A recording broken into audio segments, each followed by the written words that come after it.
ਨੂੰ ਵਾਹਿਗੁਰੂ ਜੀ ਕਾ ਖਾਲਸਾ ਵਾਹਿਗੁਰੂ ਜੀ ਕੀ ਫਤਿਹ। ਸ਼੍ਰੀ ਸੁਖਮਨੀ ਸਾਹਿਬ ਦੀ ਕਥਾ ਵਾਰਤਾ ਚੱਲ ਰਹੀ ਹੈ। 15ਵੀਂ ਅਸ਼ਟਪਦੀ ਦੇ ਪਹਿਲੇ 5 ਬੰਦਾਂ ਦੀ ਕਥਾ ਕੱਲ੍ਹ ਹੋ ਗਈ ਸੀ। ਅੱਜ 15ਵੀਂ ਅਸ਼ਟਪਦੀ ਦੇ 6ਵੇਂ ਬੰਦ ਦੀ ਕਥਾ ਸ਼ੁਰੂ ਹੋਣੀ ਹੈ। ਬੰਦ ਕਹਿ ਲਓ, ਪਦ ਕਹਿ ਲਓ, ਇੱਕੋ ਹੀ ਗੱਲ ਹੈ। पहली पंक्ति है, चरण साध के धोए धोए पियो। चरण साध के धोए धोए पियो, अर्प साध को अपना जियो। बई साधु दे गुरु दे चरण धो धो के पीवो। 9वें पातशाह तक चरण पहल दिते जाते से। ਜਿਹੜਾ ਗੁਰੂ ਧਾਰਨ ਕਰਦਾ ਸੀ ਕਿ ਅੰਦਰ ਪਾਣੀ ਦੇ ਵਿੱਚ ਗੁਰੂ ਮਹਾਰਾਜ ਆਪਣੇ ਚਰਨ ਡੁਬੋਂਦੇ ਸਨ ਅਤੇ ਉਹ ਫਿਰ ਪਾਣੀ ਪੀਣ ਨੂੰ ਦਿੰਦੇ ਸੀ ਅਤੇ ਨਾਲ ਗੁਰਮੰਤਰ ਦਿੰਦੇ ਸਨ। ਉਹਨੂੰ ਕਹਿੰਦੇ ਸੀ ਚਰਨ ਪਹਲ।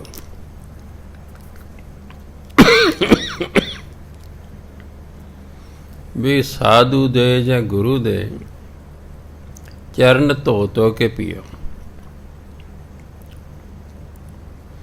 ਵੈਸੇ ਤਾਂ ਜਿਹੜਾ ਬ੍ਰਹਮ ਗਿਆਨੀ ਹੁੰਦਾ ਉਹਦਾ ਸਾਰੇ ਦਾ ਸਾਰਾ ਸਰੀਰ ਪਵਿੱਤਰ ਹੁੰਦਾ। ਜਦੋਂ ਮਨ ਪਵਿੱਤਰ ਹੋ ਜਾਏ ਸਾਰਾ ਸਰੀਰ ਆਪਣੇ ਆਪ ਪਵਿੱਤਰ ਹੋ ਜਾਂਦਾ। ਜੇ ਮਨ ਮੈਲਾ ਹੈ ਸਭ ਕੁਛ ਮੈਲਾ। ਤਨ ਧੋਤੇ ਮਨ ਅੱਛਾ ਨਾ ਹੋਏ। ਜੇ ਮਨ ਮੈਲਾ ਹੈ ਤਾਂ ਸਰੀਰ ਦੇ ਸਾਰੇ ਅੰਗ ਮੈਲੇ ਨੇ। ਤਨ ਨੂੰ ਧੋਣ ਨਾਲ ਮਨ ਪਵਿੱਤਰ ਨਹੀਂ ਹੁੰਦਾ। ਇਹ ਹੁੰਦਾ ਨਾਮ ਜਪ ਜਪ ਕੇ। ਸਾਧੂ ਵੀ ਜਿਹੜਾ ਬਣਦਾ ਹੈ ਉਹ ਨਾਮ ਜਪ ਜਪ ਕੇ ਹੀ ਬਣਦਾ ਹੈ। ਨਾਮ ਜਪ ਜਪ ਕੇ ਮਨ ਹੋ ਜਾਂਦਾ ਪਵਿੱਤਰ। ਜਿਸ ਵਿਅਕਤੀ ਦਾ ਮਨ ਪਵਿੱਤਰ ਹੋ ਜਾਏ ਉਹਦੀਆਂ ਅੱਖਾਂ ਵੀ ਪਵਿੱਤਰ, ਉਹਦੇ ਕੰਨ ਵੀ ਪਵਿੱਤਰ, ਉਹਦੇ ਮੂੰਹ ਵੀ ਪਵਿੱਤਰ, ਉਹਦੇ ਹੱਥ ਵੀ ਪਵਿੱਤਰ, ਉਹਦੇ ਪੈਰ ਵੀ ਪਵਿੱਤਰ। ਇਸ ਲਈ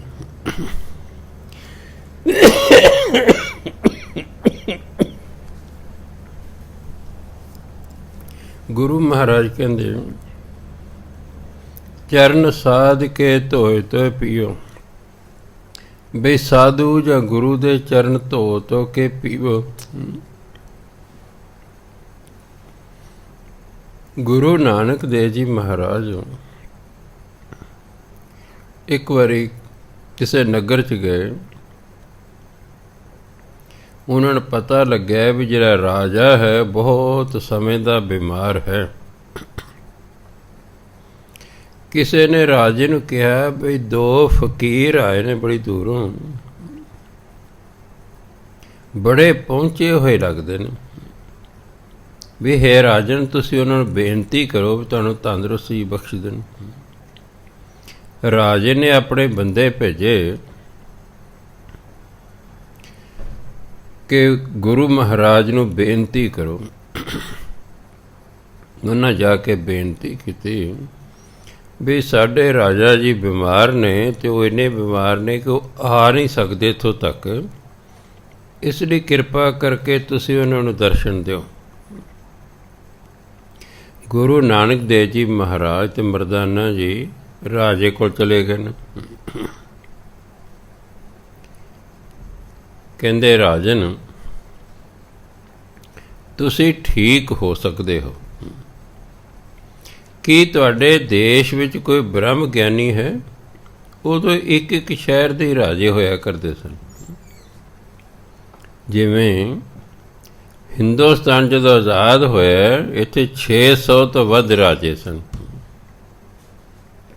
ਆ ਪੰਜਾਬ ਦੇ ਲੈ ਲਓ, ਮਹਾਰਾਜਾ ਪਟਿਆਲਾ, ਮਹਾਰਾਜਾ ਨਾਭਾ, ਮਹਾਰਾਜਾ ਫਰੀਦਕੋਟ, ਇਸ ਤਰ੍ਹਾਂ ਰਾਜੇ ਸਨ। ਵੀ ਤੁਹਾਡੇ ਰਾਜ ਵਿੱਚ ਕੋਈ ਬ੍ਰਹਮ ਗਿਆਨੀ ਹੈ? ਰਾਜੇ ਨੇ ਢੰਡੋਰਾ ਪਿੜਤਾ ਕਿ ਜਿਹੜੇ ਜਿਹੜੇ ਬ੍ਰਹਮ ਗਿਆਨੀ ਹੋ ਇੱਥੇ ਆ ਜਾਓ। ਸਾਡੇ ਵਰਗੇ ਵੀ ਤੁਰ ਗਏ। ਵੀ ਰਾਜੇ ਨੂੰ ਕਿਹੜਾ ਪਤਾ ਲੱਗਾ ਸੀ ਬ੍ਰਹਮ ਗਿਆਨੀ ਹਾਂ ਕਹੀ ਦਿਨਾਂ ਹਾਂ ਮੈਂ, ਕਿਉਂਕਿ ਬ੍ਰਹਮ ਗਿਆਨੀ ਕੀ ਗਤ ਬ੍ਰਹਮ ਗਿਆਨੀ ਜਨ। ਇੱਕ ਬ੍ਰਹਮ ਗਿਆਨੀ ਹੀ ਦੂਜੇ ਬ੍ਰਹਮ ਗਿਆਨੀ ਬਾਰੇ ਜਾਣ ਸਕਦਾ ਹੈ। ਅਸੀਂ ਕੀ ਜਾਣ ਸਕਦੇ ਹਾਂ? ਅਸੀਂ ਆ ਗਏ ਜੀ। ਗੁਰੂ ਮਹਾਰਾਜ ਕਹਿੰਦੇ ਭਾਈ ਤੁਸੀਂ ਬ੍ਰਹਮ ਗਿਆਨੀ ਹੋ? ਕਹਿੰਦੇ ਹਾਂਜੀ। ਕਹਿੰਦੇ ਤੁਹਾਡਾ ਰਾਜਾ ਬਹੁਤ ਸਮੇਂ ਤੋਂ ਬਿਮਾਰ ਹੈ, ਪਤਾ ਹੈ? ਕਹਿੰਦੇ ਹਾਂਜੀ। ਕੀ ਤੁਸੀਂ ਚਾਹੁੰਦੇ ਹੋ ਵੀ ਤੁਹਾਡਾ ਰਾਜਾ ਤੰਦਰੁਸਤ ਹੋ ਜਾਏ? ਸਾਰੇ ਕਹਿੰਦੇ ਹਾਂਜੀ। ਗੁਰੂ ਮਹਾਰਾਜ ਕਹਿੰਦੇ ਵੀ ਤੁਹਾਡਾ ਰਾਜਾ ਤਾਂ ਤੰਦਰੁਸਤ ਹੋ ਜਾਂਦਾ ਵੀ ਇੱਕ ਬ੍ਰਹਮ ਗਿਆਨੀ ਨੂੰ ਅਸੀਂ ਕਰਾਂਗੇ ਕਤਲ, ਉਹਦਾ ਜਿਹੜਾ ਖੂਨ ਹੋਵੇਗਾ ਉਸ ਦੇ ਨਾਲ ਰਾਜੇ ਨੂੰ ਇਸ਼ਨਾਨ ਕਰਾਵਾਂਗੇ, ਰਾਜਾ ਠੀਕ ਹੋ ਸਕਦਾ ਹੈ। ਬੋਲੋ। ਜਿਹੜੇ ਮੇਰੇ ਵਰਗੇ ਨਾ ਜੀ ਮੈਂ ਤਾਂ ਬ੍ਰਹਮ ਗਿਆਨੀ ਹੋ ਗਏ, ਨਾ ਜੀ ਮੈਂ ਨਹੀਂ ਹੈ, ਨਾ ਜੀ ਮੈਂ ਨਹੀਂ, ਸਾਰੇ ਦੇ ਸਾਰੇ ਉੱਠ ਕੇ ਤੁਰ ਗਏ। ਗੁਰੂ ਮਹਾਰਾਜ ਕੇ ਰਾਜ ਨਾ ਇਹਨਾਂ 'ਚ ਕੋਈ ਵੀ ਬ੍ਰਹਮ ਗਿਆਨੀ ਨਹੀਂ ਸੀ। ਰਾਜਾ ਉਦਾਸ ਹੋ ਗਿਆ, ਮਸਾਂ ਠੀਕ ਹੋਣ ਲੱਗਾ ਸੀ, ਇੱਥੇ ਬ੍ਰਹਮ ਗਿਆਨੀ ਕੋਈ ਨਹੀਂ। ਗੁਰੂ ਮਹਾਰਾਜ ਕੇ ਰਾਜਨ ਤੁਹਾਡੇ ਰਾਜ 'ਚ ਇੱਕੋ ਹੈ ਸਿਰਫ ਬ੍ਰਹਮ ਗਿਆਨੀ।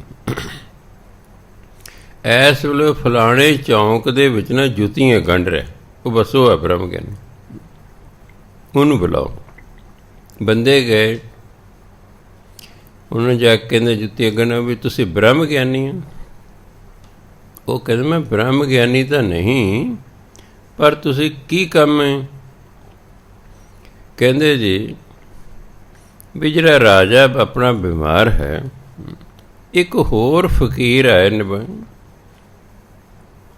ਉਹ ਕਹਿੰਦੇ ਨੇ ਵੀ ਬ੍ਰਹਮ ਗਿਆਨੀ ਦਾ ਖੂਨ ਲੈ ਕੇ ਨਾ ਰਾਜੇ ਨੂੰ ਇਸ਼ਨਾਨ ਕਰਾਉਣਾ ਤਾਂ ਰਾਜਾ ਤੰਦਰੁਸਤ ਹੋਵੇਗਾ। ਉਹ ਕਹਿੰਦਾ ਵੀ ਦੇਖੋ ਮੈਂ ਬ੍ਰਹਮ ਗਿਆਨੀ ਤਾਂ ਨਹੀਂ, ਪਰ ਜੇ ਮੇਰੇ ਖੂਨ ਦੇ ਨਾਲ ਰਾਜਾ ਤੰਦਰੁਸਤ ਹੁੰਦਾ ਤਾਂ ਮੈਂ ਖੂਨ ਦੇਣ ਨੂੰ ਤਿਆਰ ਹਾਂ। ਉਹ ਨਾਲ ਆ ਗਿਆ। ਗੁਰੂ ਮਹਾਰਾਜ ਕਹਿੰਦੇ ਤੁਸੀਂ ਬ੍ਰਹਮ ਗਿਆਨੀ ਹੋ? ਉਹ ਕਹਿੰਦੇ ਦੇਖੋ ਜੀ ਮੈਂ ਬ੍ਰਹਮ ਗਿਆਨੀ ਤਾਂ ਨਹੀਂ, ਪਰ ਦੱਸੋ ਕਰਨਾ ਕੀ ਹੈ? ਗੁਰੂ ਮਹਾਰਾਜ ਕਹਿੰਦੇ ਤੁਹਾਡਾ ਰਾਜਾ ਬਿਮਾਰ ਹੈ, ਪਤਾ ਹੈ? ਕਹਿੰਦੇ ਹਾਂ ਜੀ ਪਤਾ ਹੈ, ਸਾਰਿਆਂ ਨੂੰ ਪਤਾ ਹੈ। ਤੁਹਾਡਾ ਰਾਜ ਕੀ ਤੁਸੀਂ ਚਾਹੁੰਦੇ ਹੋ ਤੁਹਾਡਾ ਰਾਜਾ ਤੰਦਰੁਸਤ ਹੋ ਜਾਏ? ਕਹਿੰਦੇ ਹਾਂਜੀ। ਕਹਿੰਦੇ ਫਿਰ ਰਾਜਾ ਤਾਂ ਤੰਦਰੁਸਤ ਹੋਇਆ, ਅਸੀਂ ਤੁਹਾਨੂੰ ਕਰਾਂਗੇ ਕਤਲ, ਤੁਹਾਡਾ ਖੂਨ ਕੱਢ ਕੇ ਨਾ ਰਾਜੇ ਨੂੰ ਇਸ਼ਨਾਨ ਕਰਾਵਾਂਗੇ ਤਾਂ ਰਾਜਾ ਠੀਕ ਹੋ ਸਕਦਾ। ਉਹ ਕਹਿੰਦਾ ਭਾਵੇਂ ਮੈਂ ਬ੍ਰਹਮ ਗਿਆਨੀ ਨਹੀਂ, ਪਰ ਜੇ ਰਾਜਾ ਠੀਕ ਹੁੰਦਾ ਤਾਂ ਮੈਂ ਕਤਲ ਹੋਣ ਨੂੰ ਤਿਆਰ ਹਾਂ।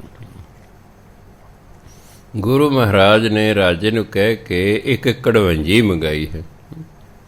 ਪਹਿਲਾਂ ਨਾ ਲੱਕੜ ਦੀਆਂ ਕੜਵੰਜੀਆਂ ਦੇ ਉੱਤੇ ਘੜਾ ਪਾਣੀ ਦਾ ਭਰ ਕੇ ਰੱਖਿਆ ਕਰਦੇ ਸਨ, ਨਾਲ ਇੱਕ ਗਲਾਸ ਕੋਈ ਕੱਪ ਰੱਖ ਦੇਣਾ ਵੀ ਜਿਹੜਾ ਕੋਈ ਆਵੇ, ਬਜਾਏ ਕੋ ਹੇਠਾਂ ਧਰਤੀ 'ਤੇ ਘੜਾ ਪਿਆ ਥੋੜ੍ਹੀ ਉਚਾਈ 'ਤੇ ਹੁੰਦਾ ਸੀ, ਪੀਣਾ ਸੌਖਾ ਜਿਹਾ। ਕੜਵੰਜੀਆਂ ਦੇ ਸੀ। ਉਸ ਕੜਵੰਜੀ 'ਤੇ ਉਹ ਜਿਹੜਾ ਬ੍ਰਹਮ ਗਿਆਨੀ ਸੀ ਕਹਿੰਦੇ ਭਾਈ ਅਸੀਂ ਤੈਨੂੰ ਕਤਲ ਕੋਈ ਨਹੀਂ ਕਰਨਾ, ਅਸੀਂ ਤਾਂ ਦੇਖਣਾ ਸੀ, ਅਸੀਂ ਤੈਨੂੰ ਇਸ਼ਨਾਨ ਕਰਾਉਣਾ। ਤੇਰਾ ਜਿਹੜਾ ਪਾਣੀ ਹੋਵੇਗਾ ਨਾ ਸਰੀਰ ਨੂੰ ਲੱਗ ਕੇ ਜਾਏਗਾ, ਰਾਜਾ ਉਸ 'ਚ ਇਸ਼ਨਾਨ ਕਰੇਗਾ, ਰਾਜਾ ਤੰਦਰੁਸਤ ਹੋ ਜਾਏਗਾ। ਇਸ ਲਈ ਬ੍ਰਹਮ ਗਿਆਨੀ ਨੂੰ ਕੜਵੰਜੀ ਦੇ ਉੱਤੇ ਬਿਠਾ ਲਿਆ ਅਤੇ ਕੜਵੰਜੀ ਦੇ ਹੇਠਾਂ ਰਾਜੇ ਨੂੰ ਬਿਠਾ ਲਿਆ। ਕਹਿੰਦੇ ਭਾਈ ਬ੍ਰਹਮ ਗਿਆਨੀ 'ਤੇ ਨਾ ਪਾਣੀ ਪਾਉਣਾ ਸ਼ੁਰੂ ਕਰੋ। ਉਹ ਬ੍ਰਹਮ ਗਿਆਨੀ ਦੇ ਸਰੀਰ 'ਤੇ ਪਾਣੀ ਜੋ ਆਪਾਂ ਇਸ਼ਨਾਨ ਕਰ ਸਰੀਰ 'ਤੇ ਪਾਣੀ ਪਾਈ ਜਾਂਦੇ ਨੇ, ਉਹ ਪਾਣੀ ਸਰੀਰ ਨੂੰ ਲੱਗ ਕੇ ਜਦੋਂ ਰਾਜੇ 'ਤੇ ਪੈਂਦਾ ਨਾ, ਰਾਜਾ ਜਿਹੜਾ ਹੈ ਕੁਝ ਮਿੰਟਾਂ ਬਾਅਦ ਨੌ ਬਰਨੋ ਹੋ ਗਿਆ, ਤੰਦਰੁਸਤ ਹੋ ਗਿਆ। ਬ੍ਰਹਮ ਗਿਆਨੀ ਦਾ ਸਰੀਰ ਇਤਨਾ ਜ਼ਿਆਦਾ ਪਵਿੱਤਰ ਹੁੰਦਾ ਕਿ ਪਾਣੀ ਨੇ ਜਦੋਂ ਸਰੀਰ ਨੂੰ ਛੂਹਿਆ, ਉਹ ਪਾਣੀ ਵੀ ਇਤਨਾ ਪਵਿੱਤਰ ਹੋ ਗਿਆ ਕਿ ਉਸਨੇ ਰਾਜੇ ਨੂੰ ਤੰਦਰੁਸਤ ਕਰਤਾ। ਇਸ ਲਈ ਐਵੇਂ ਨਹੀਂ ਲਿਖਿਆ ਚਰਨ ਸਾਧ ਕੇ ਧੋਏ ਧੋਏ ਪੀਓ। ਸਾਧੂ ਦੇ ਚਰਨ ਧੋ ਧੋ ਕੇ ਪੀਣੇ। ਦੂਸਰੇ ਤਾਂ ਹੈਗਾ ਸਿੱਧ ਅਰਥ, ਜਿਹੜੀ ਉਦਾਹਰਨ ਦੇ ਕੇ ਆਪ ਜੀ ਨੂੰ ਮੈਂ ਸਮਝਾਤੀ ਹੈ। ਦੂਸਰਾ ਹੈ ਵੀ ਨਿਮਰਤਾ ਸਹਿਤ ਸਾਧੂ ਦੀ ਗੱਲ ਨੂੰ ਮੰਨਣਾ, ਨਿਮਰਤਾ ਸਹਿਤ ਸਾਧੂ ਦੀ ਸੇਵਾ ਕਰਨਾ, ਸਾਧੂ ਦੀ ਸੰਗਤ ਕਰਨਾ, ਇਹ ਵੀ ਚਰਨ ਧੋ ਧੋ ਕੇ ਪੀਣ ਵਾਲੀ ਗੱਲ ਹੈ। ਅਰਪ ਸਾਧ ਕੋ ਆਪਣਾ ਜੀਓ, ਜੀਓ ਮਨੇ ਜਿੰਦ, ਇੱਥੇ ਭਾਵ ਮਨ। ਸਾਧ ਨੂੰ, ਗੁਰੂ ਨੂੰ ਆਪਣਾ ਮਨ ਅਰਪਣ ਕਰ ਦਿਓ। ਇਹੀ ਸਭ ਤੋਂ ਵੱਡੀ ਰੁਕਾਵਟ ਹੈ। ਮਨ ਅਰਪਣ ਕਰਨਾ ਹੀ ਸਭ ਤੋਂ ਔਖਾ ਹੈ। ਉਹ ਤੇ ਗੁਰਬਾਣੀ ਕਹਿੰਦੀ ਤਿੰਨੋਂ ਹੀ ਅਰਪਣ ਕਰਨੇ ਨੇ। ਤਨ ਮਨ ਧਨ ਸਭ ਸੌਂਪ ਗੁਰ ਕੋ, ਹੁਕਮ ਮੰਨਿਆ ਪਾਈਏ। ਆਪਣਾ ਤਨ, ਆਪਣਾ ਧਨ, ਆਪਣਾ ਮਨ ਗੁਰੂ ਨੂੰ ਅਰਪਣ ਕਰ ਦਿਓ। ਕੋਈ ਕਹਿੰਦਾ ਜੀ ਕਿਵੇਂ ਅਰਪਣ ਕਰੀਏ? ਸੌਖਾ ਢੰਗ ਹੈ ਤਨ ਅਰਪਣ ਕਰਨਾ। ਤਨ ਨਾਲ ਉਹ ਕੰਮ ਕਰਨੇ ਨੇ ਜਿਹੜੇ ਗੁਰੂ ਮਹਾਰਾਜ ਕਰਨ ਨੂੰ ਕਹਿੰਦੇ ਨੇ। ਸਾਡਾ ਹੁਣ ਗੁਰੂ ਕੌਣ ਹੈ? ਗੁਰਬਾਣੀ। ਸਾਡਾ ਗੁਰੂ ਇਸ ਵੇਲੇ ਕੌਣ ਹੈ? ਗੁਰਬਾਣੀ। ਚੌਥੇ ਪਾਤਸ਼ਾਹ ਨੇ ਵੀ ਕਹਿਤਾ ਬਾਣੀ ਗੁਰੂ, ਗੁਰੂ ਹੈ ਬਾਣੀ। ਵੀ ਜਿਹੜਾ ਗੁਰੂ ਦਾ ਉਪਦੇਸ਼ ਹੁੰਦਾ ਨਾ, ਅਸਲ 'ਚ ਇਹੀ ਗੁਰੂ ਹੁੰਦਾ ਹੈ। ਸਰੀਰ ਗੁਰੂ ਨਹੀਂ ਹੁੰਦਾ। ਸਰੀਰ ਦੇ ਵਿੱਚ ਜਿਹੜਾ ਗਿਆਨ ਹੈ ਨਾ, ਅਸਲ ਉਹ ਗੁਰੂ ਹੈ। ਅਸਲ ਜਿਹੜਾ ਵਿੱਚ ਗਿਆਨ ਹੈ ਨਾ, ਉਹ ਗੁਰੂ ਹੁੰਦਾ। ਅਤੇ ਆ ਗੁਰਬਾਣੀ ਸਾਰਾ ਗਿਆਨ ਹੈ। ਗੁਰੂ ਦਾ ਸ਼ਬਦੀ ਅਰਥ ਹੈ ਗੁਰੂ, ਹਨੇਰੇ ਨੂੰ ਦੂਰ ਕਰਕੇ ਚਾਨਣ ਕਰਨ ਵਾਲਾ। ਜਿਹੜਾ ਸਾਡਾ ਅਗਿਆਨਤਾ ਦੇ ਹਨੇਰੇ ਨੂੰ ਦੂਰ ਕਰਕੇ ਸਾਡੇ ਅੰਦਰ ਗਿਆਨ ਦਾ ਚਾਨਣ ਕਰਦਾ, ਉਹਨੂੰ ਕਹਿੰਦੇ ਨੇ ਗੁਰੂ। ਅਤੇ ਗੁਰਬਾਣੀ ਵੀ ਸਾਡੇ ਅੰਦਰੋਂ ਅਗਿਆਨਤਾ ਦਾ ਹਨੇਰਾ ਦੂਰ ਕਰਕੇ ਗਿਆਨ ਦਾ ਚਾਨਣ ਕਰਦੀ। ਇਸ ਲਈ ਸਰੀਰ ਦੇ ਨਾਲ ਉਹ ਕੰਮ ਕਰਨੇ ਨੇ ਜੋ ਗੁਰੂ ਮਹਾਰਾਜ ਨੂੰ ਕਰਨ ਨੂੰ ਕਹਿੰਦੇ ਨੇ। ਉਹ ਕੰਮ ਨਹੀਂ ਕਰਨੇ ਜਿਸ ਤੋਂ ਗੁਰੂ ਮਹਾਰਾਜ ਰੋਕਦੇ ਨੇ। ਗੁਰਬਾਣੀ ਜਿਹੜੇ ਕੰਮ ਕਰਨ ਨੂੰ ਕਹਿੰਦੀ ਹੈ ਸਰੀਰ ਨਾਲ, ਉਹ ਕਰਨੇ ਨੇ। ਜਿਨ੍ਹਾਂ ਕੰਮਾਂ ਤੋਂ ਗੁਰਬਾਣੀ ਰੋਕਦੀ ਉਹ ਕੰਮ ਨਹੀਂ ਕਰਨੇ। ਇਹ ਹੈ ਗੁਰੂ ਨੂੰ ਸਰੀਰ ਅਰਪਣ ਕਰਨਾ। ਦੂਜਾ ਹੋ ਗਿਆ ਮਨ। ਮਨ ਵਿੱਚ ਉਹ ਵਿਚਾਰ ਲਿਆਉਣੇ ਨੇ ਜੋ ਗੁਰਬਾਣੀ ਅਨੁਸਾਰ ਨੇ। ਜਿਹੜੇ ਵਿਚਾਰ ਗੁਰਬਾਣੀ ਦੇ ਵਿਰੁੱਧ ਨੇ ਉਹ ਮਨ ਵਿੱਚ ਨਹੀਂ ਲਿਆਉਣੇ। ਮਨ 'ਚ ਉਹੀ ਵਿਚਾਰ ਲਿਆਉਣੇ ਨੇ ਜਿਹੜੇ ਗੁਰਬਾਣੀ ਆਗਿਆ ਦਿੰਦੀ ਹੈ। ਇਹ ਹੈ ਮਨ ਅਰਪਣ ਕਰਨਾ। ਤੀਸਰਾ ਹੈ ਧਨ ਅਰਪਣ ਕਰਨਾ। ਧਨ ਦੀ ਵਰਤੋਂ ਗੁਰਬਾਣੀ ਅਨੁਸਾਰ ਕਰਨੀ ਹੈ। ਇੱਥੇ ਤਾਂ ਸ਼ਰਾਬਾਂ ਪੀ ਕੇ, ਨਸ਼ੇ ਕਰਕੇ, ਹੋਰ ਪਤਾ ਨਹੀਂ ਵੱਡੇ ਵੱਡੇ ਪੈਲਸ ਕਰਕੇ, ਕਰਜ਼ੇ ਚੱਕ ਕੇ, ਫਜ਼ੂਲ ਖਰਚਾ ਕਰ ਕਰਕੇ ਧਨ ਦੀ ਵਰਤੋਂ ਕਰਦੇ। ਇਹ ਸਾਰੇ ਗੁਰਬਾਣੀ ਦੇ ਵਿਰੁੱਧ ਹੈ। ਧਨ ਦੀ ਉਸ ਤਰ੍ਹਾਂ ਵਰਤੋਂ ਕਰਨੀ ਜਿਵੇਂ ਗੁਰਬਾਣੀ ਕਹਿੰਦੀ ਹੈ। ਜਦੋਂ ਅਸੀਂ ਇਸ ਤਰ੍ਹਾਂ ਵਰਤੋਂ ਕਰਾਂਗੇ ਧਨ ਦੀ, ਸਮਝੋ ਅਸੀਂ ਧਨ ਗੁਰੂ ਨੂੰ ਅਰਪਣ ਕਰ ਦਿੱਤਾ। ਧਨ ਨਾਲ ਉਹ ਕੰਮ ਕਰਨੇ ਨੇ ਜਿਹੜੇ ਗੁਰਬਾਣੀ ਕਰਨ ਨੂੰ ਕਹਿੰਦੀ ਹੈ। ਉਹ ਕੰਮ ਨਹੀਂ ਕਰਨੇ ਜਿਨ੍ਹਾਂ ਤੋਂ ਗੁਰਬਾਣੀ ਰੋਕਦੀ ਹੈ। ਇਹ ਹੈ ਧਨ ਅਰਪਣ ਕਰਨਾ। ਧਨ ਉਹਨਾਂ ਗੱਲਾਂ 'ਤੇ ਖਰਚ ਕਰਨਾ ਜਿਨ੍ਹਾਂ ਦੇ ਗੁਰਬਾਣੀ ਆਗਿਆ ਦਿੰਦੇ ਹਨ। ਲਾਕਡਾਊਨ ਖੁੱਲ੍ਹੇ, ਉਹ ਠੇਕਿਆਂ 'ਤੇ ਭੀੜ ਲੱਗ ਗਈ। ਦਿੱਲੀ ਦਾ ਆਇਆ ਇੱਕ ਬੰਦਾ 5 ਵਜੇ ਖੜ੍ਹਾ ਠੇਕੇ ਕੇ। ਪੁਲਿਸ ਵਾਲਿਆਂ ਨੂੰ ਪੁੱਛਦੇ ਭਾਈ ਤੂੰ 5 ਵਜੇ ਇੱਥੇ ਆ ਗਏ, ਠੇਕਾ ਤਾਂ 10 ਵਜੇ ਖੁੱਲ੍ਹਣਾ। ਕਹਿੰਦੇ ਜੀ ਫਿਰ ਭੀੜ ਹੋ ਜਾਏਗੀ, ਮੈਂ ਤਾਂ ਸਵੇਲੇ ਸਿਰ ਆ ਗਿਆ। ਠੇਕੇ 'ਤੇ ਜਾ ਰਹੇ ਨੇ। ਕੀ ਬਾਣੀ ਜੀ ਕਿਤੇ ਲਿਖਿਆ ਹੋਇਆ ਤੁਸੀਂ ਸ਼ਰਾਬਾਂ ਪੀਓ? ਕੀ ਸ਼ਰਾਬਾਂ 'ਤੇ ਪੈਸਾ ਖਰਚੋ? ਕੀ ਤੁਸੀਂ ਨਸ਼ਿਆਂ 'ਤੇ ਪੈਸਾ ਖਰਚੋ? ਕੀ ਤੁਸੀਂ ਅਵਾਰਾਗਰਦੀ 'ਤੇ ਪੈਸਾ ਖਰਚੋ? ਕੀ ਤੁਸੀਂ ਫਜ਼ੂਲ ਦੇ ਕੰਮਾਂ 'ਤੇ ਪੈਸਾ ਖਰਚੋ? ਗੁਰਬਾਣੀ ਦੀ ਆਗਿਆ ਨਹੀਂ ਦਿੰਦੀ। ਅਸੀਂ ਧਨ ਵੀ ਗੁਰੂ ਨੂੰ ਅਰਪਣ ਨਹੀਂ ਕਰਦੇ। ਮਾੜੇ ਕੰਮਾਂ 'ਤੇ, ਪੁੱਠੇ ਕੰਮਾਂ 'ਤੇ ਧਨ ਖਰਚਾ ਕਰਦੇ। ਇਹੀ ਕਾਰਨ ਹੈ ਕਿ ਫਿਰ ਅਸੀਂ ਗਰੀਬ ਹੋ ਜਾਂਦੇ ਹਾਂ। ਫਿਰ ਸਾਨੂੰ ਉਸ ਗਰੀਬੀ 'ਚੋਂ ਨਿਕਲਣ ਦਾ ਰਾਹ ਨਹੀਂ ਲੱਭਦਾ। ਫਿਰ ਅਸੀਂ ਆਤਮ ਹੱਤਿਆ ਕਰਦੇ। ਫਿਰ ਆਤਮ ਹੱਤਿਆ ਕਰਦੇ। ਕਿਤੇ ਵੀ ਨਹੀਂ ਗੁਰਬਾਣੀ ਲਿਖਿਆ ਤੁਸੀਂ ਆਤਮ ਹੱਤਿਆ ਕਰੋ। ਗੁਰਬਾਣੀ ਕਿਤੇ ਵੀ ਨਹੀਂ ਲਿਖਿਆ ਤੁਸੀਂ ਆਤਮ ਹੱਤਿਆ ਕਰੋ, ਪਰ ਬੰਦਾ ਕਰ ਰਿਹਾ ਹੈ। ਕਿਉਂ? ਨਾ ਤਨ ਗੁਰੂ ਨੂੰ ਅਰਪਣ ਕੀਤਾ, ਨਾ ਧਨ ਅਰਪਣ ਕੀਤਾ, ਨਾ ਮਨ ਅਰਪਣ ਕੀਤਾ। ਕਈ ਸਾਲਾਂ ਦੀ ਗੱਲ ਹੈ, ਮੈਂ ਜਿਹੜੀ ਕਬਾੜੀਆਂ ਦੀ ਮਾਰਕੀਟ ਹੈ, ਉਹ ਨਦੀ ਕੋਲ ਕਬਾੜ ਪਾਣੀ, ਬੜੀ ਵੱਡੀ ਮਾਰਕੀਟ ਹੈ, ਉਹ ਤੋਂ ਲੰਘ ਰਿਹਾ। ਉੱਥੇ ਇੱਕ ਦੁਕਾਨ 'ਤੇ ਨਵੇਂ ਟਰੈਕਟਰ ਖੜ੍ਹੇ ਨੇ। ਮੈਂ ਬੜਾ ਹੈਰਾਨ ਵੀ ਇਹ ਤਾਂ ਕਬਾੜੀ ਮਾਰਕੀਟ ਹੈ, ਇੱਥੇ ਨਵੇਂ ਟਰੈਕਟਰਾਂ ਦਾ ਕੀ ਕੰਮ ਹੈ? ਮੈਂ ਦੁਕਾਨ 'ਤੇ ਚਲੇ ਗਿਆ। ਉਹਨਾਂ ਮੇਰਾ ਪਹਿਰਾਵਾ ਵੇਖ ਕੇ ਸਤਿਕਾਰ ਕੀਤਾ।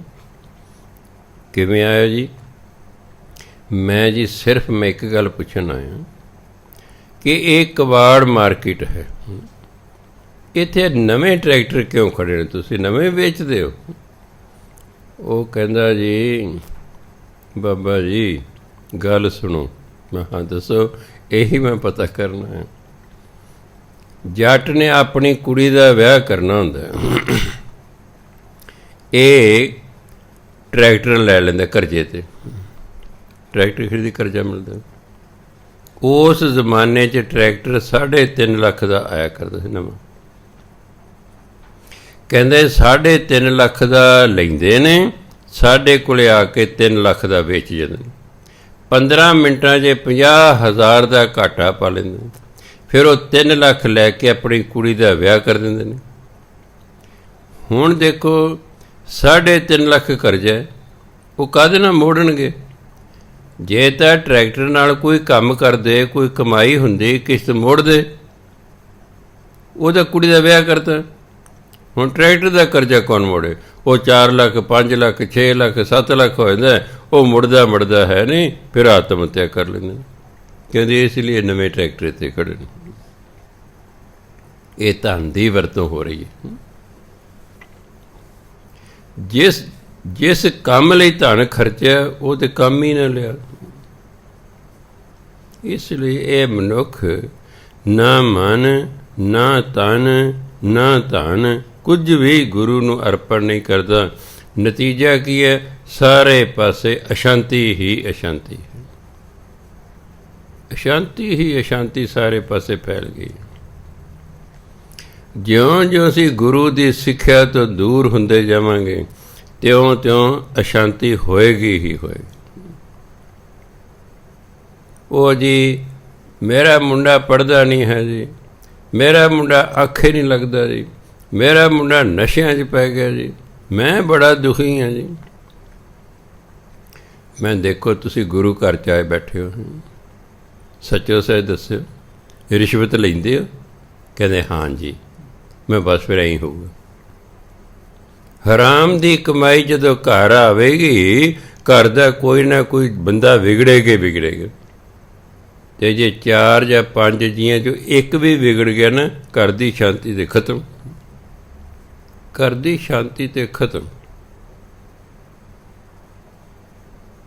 ਇਸ ਲਈ ਲੋਕਾਂ ਦੀ ਕਮਾਈ ਹੀ ਸਹੀ ਨਹੀਂ ਰਹੇਗੀ। ਜਦੋਂ ਕਮਾਈ ਹੀ ਠੀਕ ਨਹੀਂ, ਤਾਂ ਉਸ ਕਮਾਈ ਨੂੰ ਖਾਣ ਵਾਲੇ ਕਿਵੇਂ ਠੀਕ ਰਹਿ ਜਾਣਗੇ? ਕਿਉਂਕਿ ਹਰਾਮ ਦੀ ਕਮਾਈ ਬੁੱਧੀ ਨੂੰ ਭ੍ਰਿਸ਼ਟ ਕਰਦੀ ਹੈ। ਕਿਤੇ ਵੀ ਲਿਖਿਆ ਹੋਇਆ ਗੁਰਬਾਣੀ ਵਿੱਚ ਤੁਸੀਂ ਹਰਾਮ ਦੀ ਕਮਾਈ ਖਾਓ। ਸਗੋਂ ਗੁਰਬਾਣੀ 'ਤੇ ਲਿਖਿਆ ਹੈ, ਗੁਰ ਪੀਰ ਹਮ ਤਾਂ ਭਰੈ ਜਾਂ ਮੁਰਦਾਰ ਨਾ ਖਾਏ। ਮੁਰਦਾਰ ਇੱਕ ਤਾਂ ਹੁੰਦਾ ਮਾਸ, ਇੱਥੇ ਮੁਰਦਾਰ ਤੋਂ ਭਾਵ ਹੈ ਹਰਾਮ ਦੀ ਕਮਾਈ।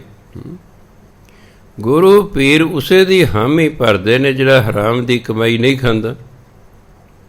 ਮੈਂ ਤੁਸੀਂ ਹਰਾਮ ਦੀ ਕਮਾਈ ਖਾਂਦੇ ਹੋ ਅਤੇ ਘਰ ਦੇ ਜੀਆਂ ਨੂੰ ਖਵਾਉਂਦੇ ਹੋ, ਗੁਰੂ ਮਹਾਰਾਜ ਤੁਹਾਡੀ ਕੋਈ ਸਹਾਇਤਾ ਹੀ ਨਹੀਂ ਕਰਦੇ। ਨਹੀਂ ਤਾਂ ਸੱਜਣ ਠੱਗਦੀ ਵੀ ਕਰ ਦਿੰਦੇ ਸਹਾਇਤਾ।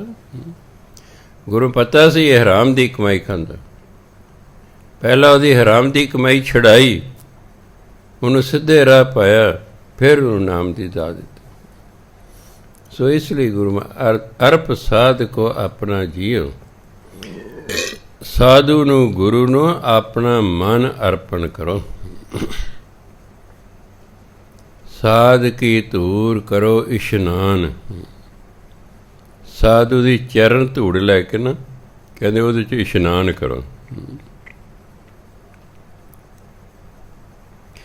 ਯਮੁਨਾ ਨਗਰ ਦੇ ਵਿੱਚ ਸੰਤ ਨਿਸ਼ਚਲ ਸਿੰਘ ਜੀ ਹੋਇਆ ਕਰਦੇ ਸਨ ਕਿਸੇ ਸਮੇਂ, ਬਹੁਤ ਪਹੁੰਚੇ ਮਹਾਂਪੁਰਖ ਸਨ। ਉਹ ਇੱਕ ਥਾਂ 'ਤੇ ਗਏ ਨੇ ਕਥਾ ਵਾਰਤਾ ਕਰਨ, ਗੁਰਦੁਆਰਾ ਸੀ। ਕਥਾ ਵਾਰਤਾ ਤੋਂ ਬਾਅਦ ਅਰਦਾਸ ਹੋ ਗਈ, ਸਮਾਪਤੀ ਹੋ ਗਈ, ਲੰਗਰ ਛਕ ਰਹੇ ਨੇ।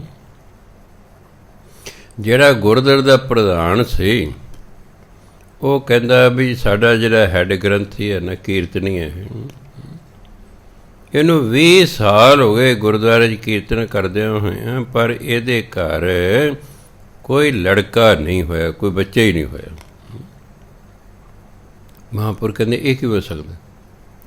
ਜਿਹੜਾ 20 ਸਾਲ ਗੁਰੂ ਘਰ 'ਚ ਕੀਰਤਨ ਕਰਦਾ ਹੈ, ਉਹਦੇ ਬੱਚਾ ਨਹੀਂ ਹੋਇਆ? ਕਹਿੰਦੇ ਹੋਣਾ ਚਾਹੀਦਾ, ਲਿਆਓ ਉਸ ਨੂੰ। ਲੈ ਕਹਿੰਦੇ ਵੀ ਗੁਰਮੁਖਾ ਇਹ ਕਰ, ਕੋਈ ਪਲੇਟ ਕੌਲੀ ਲੈ। ਉਹ ਉੱਪਰਲੀ ਮੰਜ਼ਲ 'ਤੇ ਗੁਰਦੁਆਰਾ ਸਾਹਿਬ ਸੀ ਜਿਵੇਂ ਆਪਣਾ ਬਣਿਆ ਹੋਇਆ। ਕਿ ਜਿਹੜੀ ਪੌੜੀਆਂ ਜਿੱਥੋਂ ਸੰਗਤ ਚੜ੍ਹੀ ਅਤੇ ਉਤਰੀ ਹੈ ਪੌੜੀਆਂ ਨਾ, ਇੱਕ ਰੁਮਾਲ ਲੈ ਲਾ, ਉਹ ਪੌੜੀਆਂ ਸਾਫ਼ ਕਰ ਰੁਮਾਲ ਨਾਲ, ਅਤੇ ਜਿਹੜੀ ਸੰਗਤਾਂ ਦੀ ਚਰਨ ਧੂੜ ਹੋਏਗੀ ਨਾ ਉਹ ਕੌਲੀ 'ਚ ਪਾ ਲੈ। ਇਹਨੂੰ ਨਾ ਜਾ ਕੇ ਗੜਵੀ 'ਚ ਪਾਣੀ ਪਾ ਲਈ ਅਤੇ ਇਹ ਵਿੱਚ ਚਰਨ ਧੂੜ ਪਾ ਦੀ। ਸਾਰੀ ਰਾਤ ਪਈ ਰਹਿਣ ਦੇ। ਸਵੇਰ ਨੂੰ ਨਿਤਰਿਆ ਹੋਵੇਗਾ ਪਾਣੀ, ਉਹ ਨਿਤਰਿਆ ਹੋਇਆ ਪਾਣੀ ਲੈ ਕੇ ਤੁਸੀਂ ਦੋਨਾਂ ਜੀਆਂ ਨੇ, ਹਸਬੈਂਡ ਵਾਈਫ ਨੇ, ਅੱਧਾ ਅੱਧਾ ਪੀ ਲੈਣਾ। 40 ਦਿਨ ਤੁਸੀਂ ਇਸ ਤਰ੍ਹਾਂ ਕਰੋ। ਸੰਗਤ ਰੋਜ਼ ਆਉਂਦੀ ਹੈ, ਰੋਜ਼ ਉਹਨਾਂ ਦੀ ਚਰਨ ਧੂੜ ਲੈ ਕੇ ਉਹ ਪੀਆ ਕਰੋ। ਗੁਰੂ ਮਹਾਰਾਜ ਜ਼ਰੂਰ ਭਾਗ ਲਾਉਣਗੇ, ਤੁਹਾਨੂੰ ਤੁਹਾਡੇ ਘਰ ਪੁੱਤਰ ਹੋਵੇਗਾ। ਉਹੀ ਗੱਲ ਹੋਈ, 40 ਦਿਨਾਂ ਦੇ ਵਿੱਚ ਵਿੱਚ ਹੀ ਬੀਬੀ ਪ੍ਰੈਗਨੈਂਟ ਹੋ ਗਈ ਅਤੇ ਸਮਾਂ ਪਾ ਕੇ ਘਰ ਪੁੱਤਰ ਪੈਦਾ ਹੋਇਆ। ਇਹ ਚਰਨ ਧੂੜ ਹੈ। ਇਸ ਲਈ ਕਹਿੰਦੇ ਸਾਧ ਕੀ ਧੂੜ ਕਰੋ ਇਸ਼ਨਾਨ। ਸਾਧੂ ਦੀ ਚਰਨ ਧੂੜ ਦੇ ਨਾਲ ਇਸ਼ਨਾਨ ਕਰੋ। ਸਾਧ ਉੱਪਰ ਜਾਈਏ ਕੁਰਬਾਨ। ਗੁਰੂ ਤੋਂ ਸਦਾ ਹੀ ਕੁਰਬਾਨ ਜਾਣਾ ਚਾਹੀਦਾ, ਬਲਿਹਾਰ ਜਾਣਾ ਚਾਹੀਦਾ, ਵਾਰੇ ਜਾਣਾ ਚਾਹੀਦਾ, ਸਦਕੇ ਜਾਣਾ ਚਾਹੀਦਾ। ਸਾਧ ਸੇਵਾ ਵਡਭਾਗੀ ਪਾਈਏ। ਇੱਕ ਹੁੰਦਾ ਵਡਭਾਗੀ, ਵਡਭਾਗੀ ਹੁੰਦਾ ਵੱਡੇ ਭਾਗਾਂ ਵਾਲਾ, ਵਿਸ਼ੇਸ਼ਣ ਹੈ। ਵਡਭਾਗੀ ਵੱਡੇ ਭਾਗਾਂ ਨਾਲ ਇਹ ਕਿਰਿਆ ਵਿਸ਼ੇਸ਼ਣ। ਵਡਭਾਗੀ ਵੱਡੇ ਭਾਗਾਂ ਨਾਲ, ਬਿਨਾਂ ਬਿੰਦਿਤਾ ਵਡਭਾਗੀ ਵੱਡੇ ਭਾਗਾਂ ਵਾਲਾ। ਕਈ ਵਾਰੀ ਮੈਨੂੰ ਪਾਠੀ ਪੁੱਛਦੇ, ਸਾਨੂੰ ਇਹਦਾ ਭੁਲੇਖਾ ਪੈਂਦਾ ਜੀ ਵੀ ਇੱਥੇ ਵਡਭਾਗੀ ਪੜ੍ਹਨਾ ਕਿ ਵਡਭਾਗੀ ਪੜ੍ਹਨਾ। ਮੈਂ ਭਾਈ ਜੇ ਤਾਂ ਹੈਗਾ ਵੱਡੇ ਭਾਗਾਂ ਵਾਲਾ ਅਰਥ, ਫਿਰ ਤਾਂ ਬਿਨਾਂ ਬਿੰਦੀ ਤੋਂ ਪੜ੍ਹਨਾ, ਅਤੇ ਜੇ ਵੱਡੇ ਭਾਗਾਂ ਨਾਲ ਹੈ ਫਿਰ ਬਿੰਦੀ ਲਾ ਕੇ ਪੜ੍ਹਨਾ। ਸਾਧ ਸੇਵਾ ਵਡਭਾਗੀ ਪਾਈਏ। ਸਾਧੂ ਦੀ ਸੇਵਾ ਵੱਡੇ ਭਾਗਾਂ ਨਾਲ ਪ੍ਰਾਪਤ ਹੁੰਦੀ ਹੈ। ਹਰ ਇੱਕ ਨੂੰ ਤਾਂ ਸਾਧੂ ਦੀ ਸੇਵਾ ਹੀ ਨਹੀਂ ਮਿਲਦੀ। ਬੜੇ ਡੇਰੇ 'ਚ ਹੁੰਦੇ ਨੇ, 5-5, 6-600 ਬੰਦਾ ਡੇਰੇ 'ਚ ਹੁੰਦਾ ਕਈ ਵਾਰੀ। ਪਰ ਸਾਧੂ ਦੀ ਸੇਵਾ ਕਰਨ ਵਾਲੇ ਤਾਂ ਦੋ ਚਾਰ ਹੀ ਹੁੰਦੇ ਨੇ, ਦੋ ਚਾਰ ਹੀ ਹੁੰਦੇ ਨੇ ਸਾਧੂ ਸੇਵਾ ਕਰਨ। ਹਰ ਇੱਕ ਦੇ ਤਾਂ ਭਾਗਾਂ 'ਚ ਹੀ ਨਹੀਂ ਹੁੰਦੀ ਸੇਵਾ ਕਰਨੀ। ਵੱਡੇ ਭਾਗ ਹੋਣ ਤਾਂ ਸੇਵਾ ਪ੍ਰਾਪਤ ਹੁੰਦੀ ਹੈ। ਸਾਧ ਸੇਵਾ ਵਡ ਭਾਗੀ ਪਾਈਏ। ਸਾਧੂ ਦੀ ਸੇਵਾ ਵੱਡੇ ਭਾਗਾਂ ਨਾਲ ਪ੍ਰਾਪਤ ਹੁੰਦੀ ਹੈ। ਸਾਧ ਸੰਗ ਹਰ ਕੀਰਤਨ ਗਾਈਏ। ਜਦੋਂ ਆਪਾਂ ਗੁਰੂ ਦੀ ਸੰਗਤ ਕਰਦੇ ਹਾਂ, ਸਾਧੂ ਦੀ ਸੰਗਤ ਕਰਦੇ ਹਾਂ, ਫਿਰ ਪਰਮਾਤਮਾ ਦੀ ਸਿਫਤ ਸਲਾਹ ਕਰਦੇ ਹਾਂ। ਕੀਰਤਨ ਹੁੰਦਾ ਹੈ ਗਾ ਕੇ ਸਿਫਤ ਸਲਾਹ ਕਰਨਾ।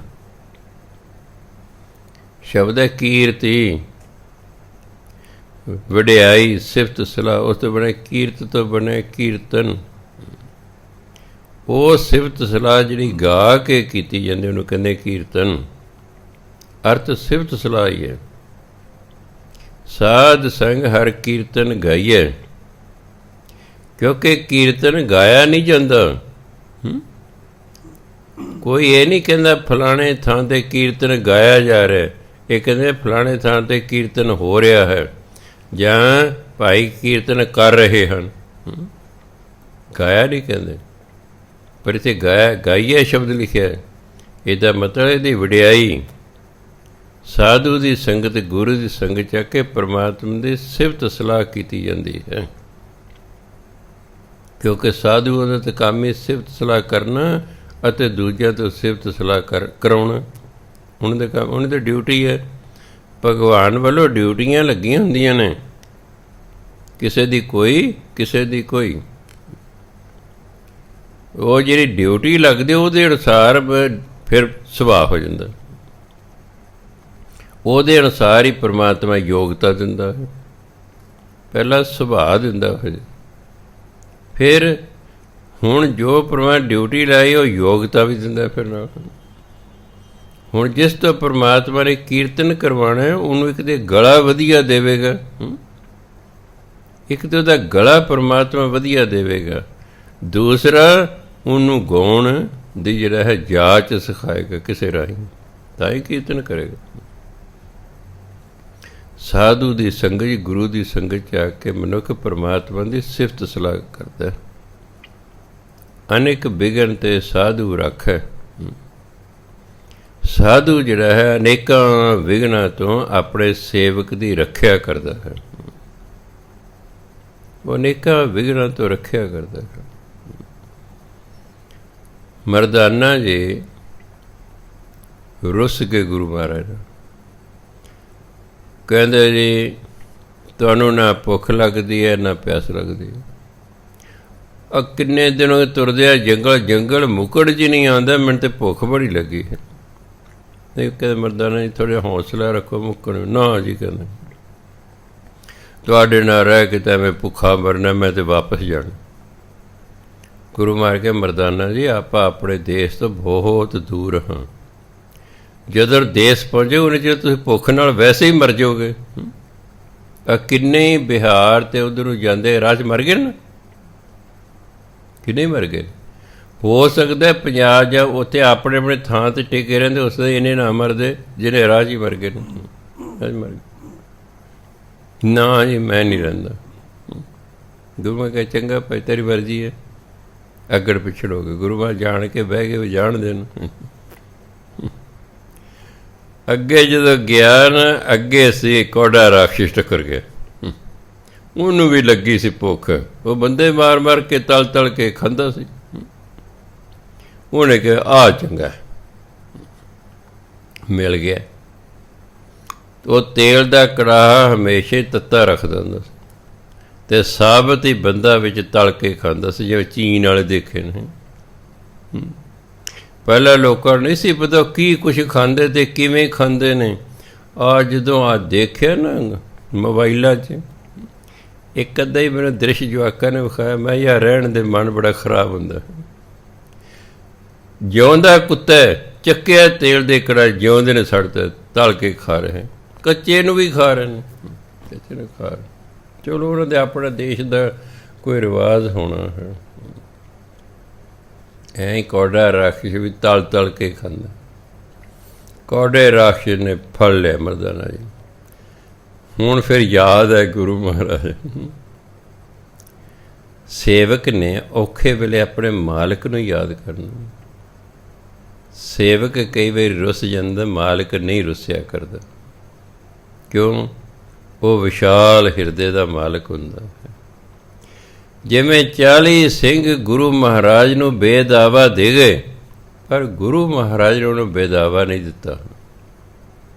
ਉਹਨੇ ਤਾਂ ਕਹਿਤਾ ਤੁਸੀਂ ਸਾਡੇ ਗੁਰੂ ਨਹੀਂ, ਪਰ ਗੁਰੂ ਮਹਾਰਾਜ ਨੇ ਨਹੀਂ ਕਿਹਾ ਤੁਸੀਂ ਮੇਰੇ ਸਿੱਖ ਨਹੀਂ। ਫਰਕ ਹੁੰਦਾ। ਹੁਣ ਗੁਰੂਆ ਯਾਦ ਕੀਤਾ, ਮੈਂ ਛੇਤੀ ਪਹੁੰਚਿਆ, ਮੈਂ ਬਸ ਗਿਆ ਮੈਂ ਤਾਂ। ਤੇ ਗੁਰੂ ਮਹਾਰਾਜ ਹੁਣ ਤੇ ਕੀ ਦੇਰ ਗਏ ਸੀ, ਅੱਖ ਦੇ ਫੋਰ 'ਚ ਆ ਗਏ। ਤੇਲ ਦੇ ਕੜਾਹੇ ਵੱਲ ਮੂੰਹ ਹੈ ਕੌਡੇ ਰਾਖਸ਼ ਦਾ, ਅਤੇ ਉਹਨੇ ਦੋਨਾਂ ਹੱਥਾਂ 'ਚ ਮਰਦਾਨਾ ਜਿਹਨੂੰ ਚੱਕਿਆ ਵਿੱਚ ਸੁੱਟਣ ਲਈ ਐਂ ਚੱਕਿਆ ਹੋਇਆ, ਅਤੇ ਮਗਰੋਂ ਗੁਰੂ ਨਾਨਕ ਦੇ ਕਿਹਾ ਧੰਨ ਕਰਤਾਰ। ਜਦੋਂ ਧੰਨ ਕਰਤਾਰ ਕਿਹਾ, ਅੱਗ ਵੀ ਬੁਝੀ, ਉਹ ਕੜਾਹਾ ਵੀ ਠੰਡਾ ਹੋ ਗਿਆ, ਅਤੇ ਕੌਡਾ ਰਾਖਸ਼ ਹੱਕਾ ਬੱਕਾ ਹੋ ਗਿਆ। ਇਸ ਲਈ ਅਨੇਕ ਬਿਗਨ ਤੇ ਸਾਧੂ ਰੱਖਣ। ਸਾਧੂ ਗੁਰੂ ਆਪਣੇ ਸੇਵਕ ਦੀ ਅਨੇਕਾਂ ਤਰੀਕਿਆਂ ਨਾਲ, ਅਨੇਕਾਂ ਵਿਘਨਾਂ ਤੋਂ ਰੱਖਿਆ ਕਰਦਾ, ਬਚਾ ਕੇ ਰੱਖਦਾ। ਹਰ ਗੁਣ ਗਾਏ ਅੰਮ੍ਰਿਤ ਰਸ ਚਖ। ਜਿਹੜਾ ਫਿਰ ਗੁਰੂ ਦੀ ਸੰਗਤ ਕਰਦਾ ਹੈ, ਉਹ ਫਿਰ ਹਰੀ ਦੇ ਗੁਣ ਗਾਉਂਦਾ ਹੈ। ਫਿਰ ਉਹ ਗੁਣ ਗਾ ਕੇ ਨਾ ਉਹਨੂੰ ਨਾਮ ਰਸ ਆਉਂਦਾ। ਅੰਮ੍ਰਿਤ ਭਾਵ ਨਾਮ, ਅੰਮ੍ਰਿਤ ਰਸ ਆਉਂਦਾ ਹੈ, ਨਾਮ ਰਸ ਆਉਂਦਾ ਹੈ। ਜੇ ਤੇ ਕਮਾਈ ਪਿਛਲੇ ਜਨਮਾਂ ਦੀ ਬਹੁਤ ਹੈ, ਫਿਰ ਤੇ ਜਦੋਂ ਤੁਸੀਂ ਬਾਣੀ ਪੜ੍ਹਨ ਲੱਗੇ, ਸਿਮਰਨ ਕਰਨ ਲੱਗੇ, ਨਾਲ ਦੀ ਨਾਲ ਹੀ ਰਸ ਆਉਣਾ ਸ਼ੁਰੂ ਹੋ ਜਾਂਦਾ। ਅਤੇ ਜੇ ਪਿਛਲੇ ਜਨਮਾਂ ਦੀ ਕਮਾਈ ਨੇ ਨਾ ਬਾਣੀ 'ਚੋਂ ਕੋਈ ਰਸ ਆਉਂਦਾ ਅਤੇ ਨਾ ਕੋਈ ਨਾਮ 'ਚੋਂ ਰਸ ਆਉਂਦਾ, ਫਸਿਆ ਹੋਇਆ ਕਰ ਤੇ ਲੈਂਦਾ ਪਾਠ, ਕਿਉਂਕਿ ਚਲੀਹਾ ਮਿਲ ਗਿਆ ਹੈ। ਹੁਣ ਕਨੇਡਾ ਜਾਣਾ ਹੈ, ਰੁਕਾਵਟ ਪੈ ਗਈ ਹੈ, ਮੇਰੇ ਕੋਲ ਆ ਜਾਂਦੇ ਨੇ, ਮੈਂ ਫਿਰ ਉਹ ਹੁਕਮਨਾਮਾ ਲੈ ਕੇ ਉਹਨਾਂ ਨੂੰ ਪਾੜ ਦਿੰਦਾ ਵੀ ਆਹ ਪਾਠ ਕਰ, ਤੇਰੀ ਰੁਕਾਵਟ ਦੂਰ ਹੋਵੇ ਅਤੇ ਤੂੰ ਕਨੇਡਾ ਜਾਵੇਂ। ਫਿਰ ਭਾਵੇਂ ਨਾ ਵੀ ਜੀਅ ਕਰਦਾ ਹੋਵੇ ਬਾਣੀ ਨੂੰ, ਪਰ ਕਨੇਡਾ ਦਾ ਧਿਆਨ ਧਰ ਕੇ ਬਾਣੀ ਪੜ੍ਹ ਰਿਹਾ ਹੈ। ਰਸ ਨਹੀਂ ਉਹਨੂੰ ਕੋਈ ਆ ਰਿਹਾ ਵਿੱਚੋਂ, ਪਰ ਸਵਾਰਥ ਕਾਰਨ ਉਹਨੂੰ ਪੜ੍ਹ ਰਿਹਾ ਹੈ। ਜਦੋਂ ਅਸੀਂ ਪਿਆਰ ਨਾਲ ਪੜ੍ਹਾਂਗੇ ਤਾਂ ਫਿਰ ਉਸ 'ਚ ਰਸ ਵੀ, ਆਨੰਦ ਵੀ ਆਵੇਗਾ। ਹਰ ਗੁਣ ਗਾਏ ਅੰਮ੍ਰਿਤ ਰਸ ਚਖ। ਉਹ ਹਰੀ ਦੇ ਗੁਣ ਗਾਉਂਦਾ ਹੈ ਅਤੇ ਨਾਮ ਰਸ ਨੂੰ ਚਖਦਾ ਹੈ। ਨਾਮ 'ਚ ਰਸ ਆਉਂਦਾ, ਉਹਦਾ ਆਨੰਦ ਮਾਣਦਾ ਹੈ। ਓਟ ਗਹੀ ਸੰਤਹਿ ਦਰ ਆਇਆ। ਜਿਸ ਨੇ ਸੰਤਾਂ ਦੀ ਓਟ ਪਕੜੀ, ਗਹੀ ਮੈਨੇ ਪਕੜੀ, ਜਿਨ੍ਹਾਂ ਨੇ ਵੀ ਸੰਤਾਂ ਦੀ ਓਟ ਲਈ, ਸੰਤਾਂ ਦੇ ਦਰ 'ਤੇ ਆ ਗਿਆ ਹੈ ਓਟ ਆਸਰਾ ਲੈਣ ਲਈ। ਕਈ ਵਾਰੀ ਓਟ ਆਸਰਾ ਲੈਣ ਲਈ ਆਉਣਾ ਪੈਂਦਾ ਦਰ 'ਤੇ। ਜਿਹੜਾ ਵੀ ਸੰਤਾਂ ਦੇ ਦਰ 'ਤੇ ਆ ਗਿਆ, ਜਿੰਨੇ ਵੀ ਸੰਤਾਂ ਦਾ ਓਟ ਆਸਰਾ ਲਿਆ, ਸਰਬ ਸੁਖ ਨਾਨਕ ਤਿਹ ਪਾਇਆ। ਉਹਨੂੰ ਫਿਰ ਸਾਰੇ ਸੁੱਖਾਂ ਦੀ ਪ੍ਰਾਪਤੀ ਹੋ ਗਈ, ਜਿਹਨੇ ਓਟ ਆਸਰਾ ਲਿਆ। ਕਿਸੇ ਸਮੇਂ ਸੰਤ ਬਾਬਾ ਕਰਮ ਸਿੰਘ ਜੀ ਹੋਤੀ ਮਰਦਾਨ ਵਾਲੇ ਹੋਇਆ ਕਰਦੇ ਸਨ। ਆਪਣੇ ਸਮੇਂ ਬੜੇ ਪ੍ਰਸਿੱਧ ਸੰਤ ਸਨ ਸੰਤ ਬਾਬਾ ਕਰਮ ਸਿੰਘ ਜੀ ਹੋਤੀ ਮਰਦਾਨ ਵਾਲੇ। ਉਹਨਾਂ ਦਾ ਦੂਰ ਦੂਰ ਤੱਕ ਨਾਮ ਸੀ। ਜੰਮੂ ਦਾ ਰਾਜਾ ਪ੍ਰਤਾਪ ਸਿੰਘ, ਜੰਮੂ ਦਾ ਰਾਜਾ ਉਸ ਵੇਲੇ ਸੀ ਪ੍ਰਤਾਪ ਸਿੰਘ। ਉਹਨੂੰ ਭਗੰਦਰ ਹੋ ਗਈ, ਜਿਵੇਂ ਦਾਦ ਹੁੰਦੀ ਹੈ ਨਾ, ਇਸ ਤਰ੍ਹਾਂ ਦੀ ਬਿਮਾਰੀ ਹੁੰਦੀ, ਇਹ ਹਟਦੀ ਨਹੀਂ ਛੇਤੀ ਛੇਤੀ। ਭਗੰਦਰ ਹੋ ਗਈ ਹੈ, ਬੜੇ ਹਕੀਮਾਂ ਨੂੰ ਵਿਖਾਇਆ, ਉਹ ਹਟਦੀ ਹੋਈ ਨਹੀਂ ਹੈਗੀ। ਦੂਸਰਾ ਘਰ ਪੁੱਤਰ ਕੋਈ ਨਹੀਂ, ਵੀ ਰਾਜ ਕਿਹਨੂੰ ਦੇ ਕੇ ਜਾਏਗਾ ਮਗਰੋਂ। ਇਹ ਨਾ ਪੁੱਤਰ ਮੋਹ ਤੇ ਪੁਰਾਤਨ ਸਮੇਂ ਤੋਂ ਹੈ। ਰਾਜਾ ਮਰਨ ਤੋਂ ਪਹਿਲਾਂ ਜਾਂ ਮਰ ਕੇ ਆਪਣੇ ਪੁੱਤਰ ਨੂੰ ਹੀ ਰਾਜ ਦੇ ਕੇ ਜਾਂਦਾ। ਅਤੇ ਅੱਜ ਕੱਲ੍ਹ ਜਿਹੜੇ ਪੋਲੀਟੀਕਲ ਬੰਦੇ ਨੇ, ਇਹ ਵੀ ਆਪਣੇ ਜਿਉਂਦੇ ਜੀ ਆਪਣੇ ਪੁੱਤਰ ਨੂੰ ਅੱਗੇ ਲੈ ਆਉਂਦੇ ਨੇ ਕਿ ਮੇਰੇ ਤੋਂ ਬਾਅਦ ਫਿਰ ਮੇਰਾ ਪੁੱਤਰ ਲੀਡਰ ਹੋਵੇਗਾ। ਤੇ ਰਾਜੇ ਨੂੰ ਵੀ ਇਹ ਸੀ ਕਿ ਮੇਰੇ ਘਰ ਪੁੱਤਰ ਹੋਵੇ ਜਿਹਨੂੰ ਮੈਂ ਜਾਂਦਿਆਂ ਹੋਏ ਰਾਜ ਦੇ ਸਕਾਂ। ਤੇ ਕਿਸੇ ਨੇ ਦੱਸ ਪਾਈ ਕਿ ਇਸ ਵੇਲੇ ਸੰਤ ਕਰਮ ਸਿੰਘ ਜੀ ਹੋਤੀ ਮਰਦਾਨ ਵਾਲੇ ਉਹ ਪਹੁੰਚੇ ਹੋਏ ਮਹਾਂਪੁਰਖ ਨੇ। ਰਾਜਨ ਤੁਸੀਂ ਉਹਨਾਂ ਕੋਲੇ ਜਾਓ, ਬੇਨਤੀ ਕਰੋ। ਰਾਜੇ ਨੇ ਸਲਾਹ ਕਰ ਲਈ, ਆਪਣੀ ਘਰ ਵਾਲੇ ਨਾਲ ਲੈ ਲਿਆ, ਹੋਰ ਕੁਛ ਲੈ ਲਿਆ ਕਰ। ਹੋਤੀ ਮਰਦਾਨ ਦੇ ਡੀਸੀ ਨੂੰ ਜਦੋਂ ਪਤਾ ਲੱਗਾ ਵੀ ਰਾਜਾ ਆ ਰਿਹਾ ਹੈ ਮਹਾਂਪੁਰਖਾਂ ਨੂੰ ਮਿਲ ਲਈ, ਉਹਨੇ ਸਵਾਗਤ ਦੀ ਤਿਆਰੀ ਕਰਨੀ ਸ਼ੁਰੂ ਕਰਤੀ। ਰਾਜੇ ਨੂੰ ਪਤਾ ਲੱਗਾ ਜਦ ਵੀ ਡੀਸੀ ਮੇਰੇ ਸਵਾਗਤ ਦੀ ਤਿਆਰੀ ਕਰ ਰਿਹਾ, ਉਹਨੇ ਸੁਨੇਹਾ ਭੇਜਿਆ ਵੀ ਡੀਸੀ ਸਾਹਿਬ ਮੈਂ ਰਾਜਾ ਬਣ ਕੇ ਨਹੀਂ ਆ ਰਿਹਾ, ਮੈਂ ਤਾਂ ਇੱਕ ਦਾਸ ਬਣ ਕੇ ਮਹਾਂਪੁਰਖਾਂ ਕੋਲ ਆ ਰਿਹਾ, ਇਸ ਲਈ ਮੇਰੇ ਲਈ ਕੋਈ ਸਵਾਗਤ ਨਹੀਂ ਕਰਨਾ, ਸਵਾਗਤ ਕੋਈ ਨਹੀਂ ਕਰਨਾ। ਰਾਜਾ ਆਇਆ, ਰਾਣੀ ਆਈ ਹੈ। ਸੇਵਕਾਂ ਨੇ ਆ ਕੇ ਮਹਾਂਪੁਰਖਾਂ ਨੂੰ ਦੱਸਿਆ ਵੀ ਜੰਮੂ ਦਾ ਰਾਜਾ ਪ੍ਰਤਾਪ ਸਿੰਘ ਉਹ ਆਪ ਜੀ ਨੂੰ ਮਿਲਣ ਆ ਰਿਹਾ। ਗੁਰੂ ਮਹਾਰਾਜ ਕਹਿੰਦੇ ਭਾਈ ਉਹ ਦੂਰੋਂ ਆਇਆ, ਪਹਿਲਾਂ ਲੰਗਰ ਪਾਣੀ ਛਕਾਓ। ਲੰਗਰ ਪਾਣੀ ਛਕਾ ਕੇ ਫਿਰ ਮੇਰੇ ਪਾਸ ਲੈ ਕੇ ਆਇਆ। ਰਾਜਾ ਆ ਗਿਆ, ਬੜੇ ਸਤਿਕਾਰ ਨਾਲ ਮੱਥਾ ਟੇਕਿਆ, ਬੇਨਤੀਆਂ ਕਰਦਾ। ਮਹਾਂਪੁਰਖ ਉਸ ਨੂੰ ਉਹਨਾਂ ਨੂੰ ਭੋਰੇ 'ਚ ਲੈ ਗਏ, ਕਹਿੰਦੇ ਆ ਜਾਓ ਉੱਥੇ ਗੱਲਬਾਤ ਕਰਦੇ। ਕਹਿੰਦੇ ਹਾਂਜੀ ਕਿਵੇਂ ਆਏ ਹੋ? ਕਹਿੰਦਾ ਜੀ ਮੈਂ ਦੋ ਕੰਮ ਆਪ ਜੀ ਪਾਸ ਆਇਆ ਬੇਨਤੀ ਕਰਨ। ਇੱਕ ਤਾਂ ਦੇਖੋ ਮੈਨੂੰ ਭਗੰਦਰ ਹੋ ਗਈ, ਇਹ ਹਟਦੀ ਨਹੀਂ ਹੈਗੀ, ਮੈਂ ਬੜਾ ਦੁਖੀ ਹਾਂ। ਦੂਸਰਾ ਮੈਂ ਰਾਜਾ ਹਾਂ, ਸਾਡੇ ਘਰ ਕੋਈ ਪੁੱਤਰ ਨਹੀਂ ਹੈ, ਮੈਂ ਜਾਂਦਾ ਹੋਇਆ ਰਾਜ ਕਿਹਨੂੰ ਦੇ ਕੇ ਜਾਵਾਂਗਾ, ਵੀ ਪੁੱਤਰ ਦੀ ਦਾਤ ਵੀ ਬਖਸ਼ੋ। ਉਹਨਾਂ ਦੀ ਦੀਨਤਾ ਨੂੰ ਵੇਖ ਕੇ ਨਾ ਵੀ ਇਹ ਵਾਕਈ ਬੜੇ ਨਿਮਾਣੇ ਨਿਤਾਣੇ ਬਣ ਕੇ ਆਏ ਨੇ। ਮਹਾਂਪੁਰਖ ਕਹਿੰਦੇ ਰਾਜਨ ਟੱਬ ਦੇ ਵਿੱਚ ਪਾਣੀ ਪਾ ਲੈਣਾ, ਤੁਸੀਂ ਜਿਹੜਾ ਲੱਕ ਲੱਕ ਤੱਕ ਉਸ 'ਚ ਡੁੱਬ ਜਾਓ, ਉਹਨਾਂ ਪਾਣੀ ਪਾ ਲੈਣਾ। ਅਤੇ 5 ਜਪਜੀ ਸਾਹਿਬ ਦੇ ਪਾਣੀ 'ਚ ਬੈਠ ਕੇ 5 ਜਪਜੀ ਸਾਹਿਬ ਦੇ ਪਾਠ ਕਰਨੇ। ਅਤੇ ਜਿੱਥੇ ਭਗੰਦਰ ਹੈ ਨਾ ਉਹ ਉੱਥੇ ਪਾਣੀ ਦੇ ਵਿੱਚ ਉਸ ਥਾਂ ਨੂੰ ਇੱਕ ਹੱਥ ਨਾਲ ਮਲਦੇ ਰਹਿਣ। ਇੱਕ ਹੱਥ ਨਾਲ ਪਾਣੀ ਦੇ ਵਿੱਚ ਹੀ ਉਸ ਥਾਂ ਨੂੰ ਮਲਦੇ ਰਹਿਣਾ ਜਿੱਥੇ ਤੁਹਾਨੂੰ ਭਗੰਦਰ ਹੈ, ਅਤੇ 5 ਜਪਜੀ ਸਾਹਿਬ ਦੇ ਪਾਠ ਕਰਕੇ ਫਿਰ ਪਾਣੀ 'ਚੋਂ ਬਾਹਰ ਨਿਕਲਣਾ। ਬਾਹਰ ਨਿਕਲ ਕੇ ਮਿਸ਼ਰੀ ਖਾਣੀ ਹੈ, ਮੱਖਣ ਖਾਣਾ ਹੈ ਅਤੇ ਬਦਾਮ ਖਾਣੇ ਨੇ। ਫਿਰ ਜਿਹੜਾ ਹੈ ਗੁਰਦੁਆਰਾ ਸਾਹਿਬ ਜਾਣਾ, ਉੱਥੇ ਸੁਖਮਨੀ ਸਾਹਿਬ ਦਾ ਪਾਠ ਹੁੰਦਾ ਹੈ। ਉੱਥੇ ਤੁਸੀਂ ਬਰਤਨ 'ਚ ਪਾਣੀ ਲੈ ਜਾਣਾ, ਗੁਰੂ ਗ੍ਰੰਥ ਸਾਹਿਬ ਮੰਜੀ ਸਾਹਿਬ ਦੇ ਹੇਠਾਂ ਉਹ ਪਾਣੀ ਬਰਤਨ 'ਚ ਪਾ ਕੇ ਰੱਖ ਦੇਣਾ ਹੈ। ਆਪ ਵੀ ਤੁਸੀਂ ਬੈਠ ਕੇ ਉੱਥੇ ਪਾਠ ਸੁਣਨਾ ਹੈ, ਅਤੇ ਫਿਰ ਅਰਦਾਸ ਤੋਂ ਬਾਅਦ ਉਹ ਜਲ ਆਉਂਦੇ ਹੈ ਨਾਲ ਲੈ ਆਉਣਾ। ਅੱਧਾ ਤੁਸੀਂ ਪੀਣਾ, ਅੱਧਾ ਰਾਣੀ ਨੂੰ ਪਿਲਾਉਣਾ। ਇਸ ਤਰ੍ਹਾਂ ਕਰਦੇ ਰਹੋ ਜਿੰਨਾ ਚਿਰ ਤੁਹਾਡੇ ਘਰ ਪੁੱਤਰ ਨਹੀਂ ਹੁੰਦਾ। ਗੁਰੂ ਮਹਾਰਾਜ ਗੁਰੂ ਦੇ ਘਰ 'ਚ ਕਿਸੇ ਚੀਜ਼ ਦੀ ਕਮੀ ਨਹੀਂ ਹੈ। ਗੁਰੂ ਨਾਨਕ ਦੇਵ ਜੀ ਅਗਲੇ ਸਾਲ ਤੁਹਾਨੂੰ ਪੁੱਤਰ ਦੀ ਦਾਤ ਵੀ ਦੇਣਗੇ, ਤੁਹਾਡੀ ਭਗੰਦਰ ਵੀ ਹਟ ਜਾਵੇਗੀ। ਅਤੇ ਰਾਜੇ ਨੇ ਉਸੇ ਤਰ੍ਹਾਂ ਹੀ ਕੀਤਾ। ਸਵੇਰੇ ਉੱਠ ਕੇ ਪਾਣੀ 'ਚ ਬੈਠ ਜਾ ਕਰੇ, ਇੱਕ ਹੱਥ ਦੇ ਨਾਲ ਜਿਹੜਾ ਉਹ ਭਗੰਦਰ ਜਿੱਥੇ ਸੀ ਉਹ ਪਾਣੀ ਨਾਲ ਮਲਦਾ ਰਿਹਾ ਕਰੇ, ਅਤੇ ਜਪਜੀ ਸਾਹਿਬ ਦਾ ਪਾਠ ਕਰਦਾ ਰਹੇ। ਗੁਰੂ ਦੀ ਕਿਰਪਾ ਸਾਲ ਦੇ ਵਿੱਚ ਹੀ ਨਾਲੇ ਤੇ ਉਹ ਤੰਦਰੁਸਤ ਹੋ ਗਿਆ ਬਿਲਕੁਲ, ਨਾਲੇ ਉਹਨਾਂ ਦੇ ਘਰ ਪੁੱਤਰ ਹੋਇਆ, ਪੁੱਤਰ ਹੋ ਗਿਆ। ਇਸ ਲਈ ਕਹਿੰਦੇ ਨੇ ਓਟ ਗਹੀ ਸੰਤਹਿ ਦਰ ਆਇਆ। ਜਿਸ ਨੇ ਵੀ ਸੰਤਾਂ ਦਾ ਓਟ ਆਸਰਾ ਲਿਆ, ਸੰਤਾਂ ਦੇ ਦਰ 'ਤੇ ਆਇਆ, ਸਰਬ ਸੁਖ ਨਾਨਕ ਤਿਹ ਪਾਇਆ। ਤਿਹ ਮੈਨੇ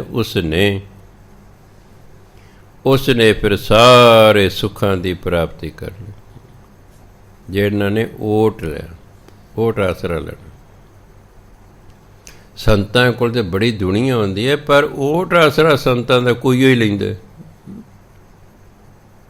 ਗੁਰਦੁਆਰੇ ਬੜੀ ਦੁਨੀਆ ਜਾਂਦੀ ਹੈ, ਗੁਰੂ ਦਾ ਓਟ ਆਸਰਾ ਬਹੁਤ ਘੱਟ ਲੋਕ ਲੈਂਦੇ ਨੇ। ਓਟ ਆਸਰਾ ਬਹੁਤ ਘੱਟ। ਜਿਹਦੇ ਓਟ 'ਚ ਅਸੀਂ ਆਵਾਂਗੇ ਫਿਰ ਉਹਦੀ ਗੱਲ ਮੰਨਣੀ ਪੈਂਦੀ ਹੈ। ਅਤੇ ਅਸੀਂ ਤਾਂ ਗੁਰੂ ਤੋਂ ਆਪਣੀ ਗੱਲ ਮਨਵਾਉਣ ਜਾਂਦੇ ਗੁਰਦੁਆਰੇ। ਟੂ ਬੀ ਵੈਰੀ ਫਰੈਂਕ, ਇਹ ਸੱਚ ਹੈ। ਬਹੁਤ ਸਾਰੇ ਲੋਕ ਗੁਰੂ ਦੀ ਗੱਲ ਮੰਨਣ ਨਹੀਂ ਜਾਂਦੇ ਗੁਰਦੁਆਰੇ, ਗੁਰੂ ਮਹਾਰਾਜ ਤੋਂ ਆਪਣੀ ਗੱਲ ਮਨਵਾਉਣ ਜਾਂਦੇ ਨੇ। ਮੱਥਾ ਟੇਕਣ ਨਾਲ ਮੰਨ ਕੇ ਤਾਂ ਠੀਕ ਹੈ, ਕੋਈ ਚੜਾਵਾ ਚੜਾਉਣ ਨਾਲ ਮੰਨ ਕੇ ਤਾਂ ਠੀਕ ਹੈ, ਸੇਵਾ ਨਾਲ ਮੰਨ ਕੇ ਤਾਂ ਠੀਕ ਹੈ। ਆਪਣੀ ਗੱਲ ਮਨਵਾਉਣੀ ਹੈ। ਗੁਰੂ ਦੀ ਗੱਲ ਤਾਂ ਪਹਿਲਾਂ ਸੁਣਨੀ ਨਹੀਂ। ਉਹ ਜਦੋਂ ਗੁਰੂ ਮਹਾਰਾਜ ਕਹਿੰਦੇ ਹੁਕਮਨਾਮਾ ਲੈਣਾ, ਕਹਿੰਦੇ ਬਹਿ ਜਾਓ, ਘੜੀ ਵੇਦ, ਉਹ ਜੀ ਮੇਰੇ ਤਾਂ ਦਫ਼ਤਰ ਦਾ ਟਾਈਮ ਹੋ ਗਿਆ, ਉਹ ਜੀ ਮੇਰੇ ਤਾਂ ਦੁਕਾਨ ਦਾ ਟਾਈਮ ਹੋ ਗਿਆ। ਆਪਣੀ ਗੱਲ ਗੁਰੂ ਨੂੰ ਕਹਿਣੀ ਹੈ, ਗੁਰੂ ਦੀ ਗੱਲ ਕੋਈ ਸੁਣਨ ਨੂੰ ਤਿਆਰ ਨਹੀਂ ਹੁੰਦਾ, ਅਤੇ ਫਿਰ ਗੱਲ ਕਿਵੇਂ ਬਣੇ? ਚਾਹੇ ਸੁਖਨਾ ਨਾਲ ਹੋ ਜਾਏ, ਸੱਚੇ ਪਾਤਸ਼ਾਹ ਮੈਂ ਇੱਕ ਅਖੰਡ ਪਾਠ ਕਰਾਵਾਂਗਾ, ਮੇਰਾ ਕੰਮ ਕਰ ਦਿਓ। ਇਹ ਕੋਈ ਨਹੀਂ ਕਹਿੰਦਾ ਗੁਰੂ ਮਹਾਰਾਜ ਕੀ ਹੁਕਮ ਹੈ ਜੀ, ਕੀ ਕਰਾਂ ਮੈਂ, ਨਾ ਬਸ ਤੁਸੀਂ ਕਰੋ। ਜਿਵੇਂ ਵੀ ਹੁੰਦਾ ਆਪਣੀ ਗੱਲ ਹੀ ਗੁਰੂ ਤੋਂ ਮਨਵਾਈ ਜਾ ਰਹੀ ਹੈ। ਅਸੀਂ ਇਹ ਮਾਡਰਨ ਸਿੱਖ ਹੋ ਗਏ। ਪੁਰਾਤਨ ਸਿੱਖ ਕਿਆ ਕਹਦੇ ਗੁਰੂਆਂ, ਹਾਂਜੀ ਸੱਚੇ ਪਾਤਸ਼ਾਹ ਕੀ ਹੁਕਮ ਹੈ? ਅਤੇ ਹੁਣ ਤਾਂ ਉਹ ਕਹਿੰਦੇ ਸਿੱਖਾ ਆਏ ਕੀ ਹੁਕਮ ਹੈ? ਅਜੇ ਹੁਕਮ ਦੇਣ ਦੀ ਤਾਂ ਸਾਡੇ 'ਚ ਜ਼ਰੂਰਤ ਨਹੀਂ ਵੀ ਅਸੀਂ ਗੁਰੂ ਮਹਾਰਾਜ ਨੂੰ ਹੁਕਮ ਦੇ ਸਕੀਏ। ਅਜੇ ਤਾਂ ਅਸੀਂ ਬੇਨਤੀ ਤੱਕ, ਕੀ ਪਤਾ ਕਿਸੇ ਨੇ ਵੀ ਕਹਿਣ ਲਈ, ਕੋਈ ਪਤਾ ਕੋਈ ਨਹੀਂ ਸਾਡਾ। ਦਿਨੋਂ ਦਿਨ ਅਸੀਂ ਬਦਲਦੇ ਜਾ ਰਹੇ। ਇਸ ਲਈ ਜਿਹੜਾ ਵਾਕਿਆ ਹੀ ਸੰਤਾਂ ਦੀ ਸ਼ਰਨ 'ਚ ਆ ਜਾਂਦਾ ਨਾ, ਉਹਦਾ ਓਟ ਆਸਰਾ ਪਕੜਦਾ ਹੈ। ਸਰਬ ਸੁਖ ਨਾਨਕ ਤਿਹ ਪਾਇਆ, ਉਸ ਨੂੰ ਫਿਰ ਸਾਰੇ ਸੁੱਖਾਂ ਦੀ ਪ੍ਰਾਪਤੀ ਹੋ ਜਾਂਦੀ ਹੈ। ਅੱਗੇ ਕਹਿੰਦੇ ਮਿਰਤ ਕੋ ਜੀਵਾਲਣ ਹਾਰ। ਜੀਵਾਲਣ ਹੁੰਦਾ ਜਿਉਂਦਾ ਕਰਨ ਵਾਲਾ। ਗੁਰੂ ਮਹਾਰਾਜ ਜਾਂ ਕੋਈ ਪਹੁੰਚਿਆ ਹੋਇਆ ਸਾਧੂ ਮੁਰਦੇ ਨੂੰ ਵੀ ਜਿਉਂਦਿਆਂ ਕਰ ਸਕਦਾ ਹੈ, ਮੁਰਦੇ ਨੂੰ ਜਿਉਂਦਿਆਂ ਕਰ ਸਕਦਾ। ਗੁਰੂ ਨਾਨਕ ਦੇਵ ਜੀ ਮਹਾਰਾਜ ਦਿੱਲੀ ਦੇ ਉਰਲੇ ਪਾਸੇ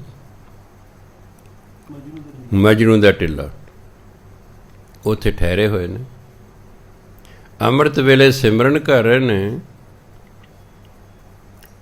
ਅਚਾਨਕ ਗੁਆਂਢ 'ਚ ਰੋਣ ਦੀ ਆਵਾਜ਼ ਸੁਣੀ ਹੈ। ਕਹਿੰਦੇ ਮਰਦਾਨਾ ਜੀ ਆਇਓ, ਇਹ ਬੜਾ ਵਿਰਲਾਪ ਕਰ ਰਹੇ ਨੇ, ਪਤਾ ਕਰਿਓ ਕੀ ਗੱਲ ਹੋ ਗਈ। ਉਹਨਾਂ ਨੇ ਆਪਣੇ ਰੋਜ਼ਗਾਰ ਲਈ ਹਾਥੀ ਰੱਖਿਆ ਸੀ। ਕਈ ਵਾਰ ਤੁਸੀਂ ਗਲੀਆਂ 'ਚ ਵੀ ਦੇਖੇ, ਕਈ ਬੰਦੇ ਹਾਥੀ ਲੈ ਕੇ ਆਉਂਦੇ ਨੇ। ਉਹਨਾਂ ਨੇ ਹਾਥੀ ਰੱਖਿਆ ਹੋਇਆ ਸੀ। ਉਹ ਹਾਥੀ ਉਹਨਾਂ ਦਾ ਮਰ ਗਿਆ। ਹੁਣ ਰੋ ਇਸ ਲਈ ਰਹੇ ਨੇ ਕਿ ਜਿਹੜਾ ਸਾਡੇ ਰੋਜ਼ਗਾਰ ਦਾ ਸਾਧਨ ਸੀ, ਕਮਾਈ ਦਾ ਸਾਧਨ ਸੀ, ਉਹ ਮਰ ਗਿਆ। ਅਸੀਂ ਹੁਣ ਕੀ ਖਾਵਾਂਗੇ? ਉਹਨਾਂ ਨੇ ਆ ਕੇ ਦੱਸਿਆ ਵੀ ਆਹ ਗੱਲ ਹੋਈ। ਗੁਰੂ ਮਹਾਰਾਜ ਕਹੇ ਮਰਦਾਨੇ ਚਲੋ ਚੱਲੀਏ। ਗੁਰੂ ਮਹਾਰਾਜ ਤਰਸ ਆ ਗਏ। ਕਹਿੰਦੇ ਭਾਈ ਕਿਉਂ ਰੋ ਰਹੇ ਹੋ? ਕਹਿੰਦੇ ਜੀ ਸਾਡਾ ਹਾਥੀ ਮਰ ਗਿਆ ਹੈ। ਅਸੀਂ ਤਾਂ ਰੋ ਰਹੇ, ਸਾਡਾ ਕਮਾਈ ਦਾ ਸਾਧਨ ਹੀ ਖਤਮ ਹੋ ਗਿਆ। ਹਾਥੀ ਤੇ ਮਰ ਗਿਆ ਸੀ। ਗੁਰੂ ਮਹਾਰਾਜ ਕਹਿੰਦੇ ਨਹੀਂ ਭਾਈ, ਤੁਹਾਨੂੰ ਭੁਲੇਖਾ ਲੱਗ ਗਿਆ, ਹਾਥੀ ਮਰਿਆ ਨਹੀਂ ਹੈ, ਇਹ ਤਾਂ ਵੈਸੇ ਥੋੜ੍ਹਾ ਜਿਹਾ ਬੇਹੋਸ਼ ਹੋ ਗਿਆ ਹੈ।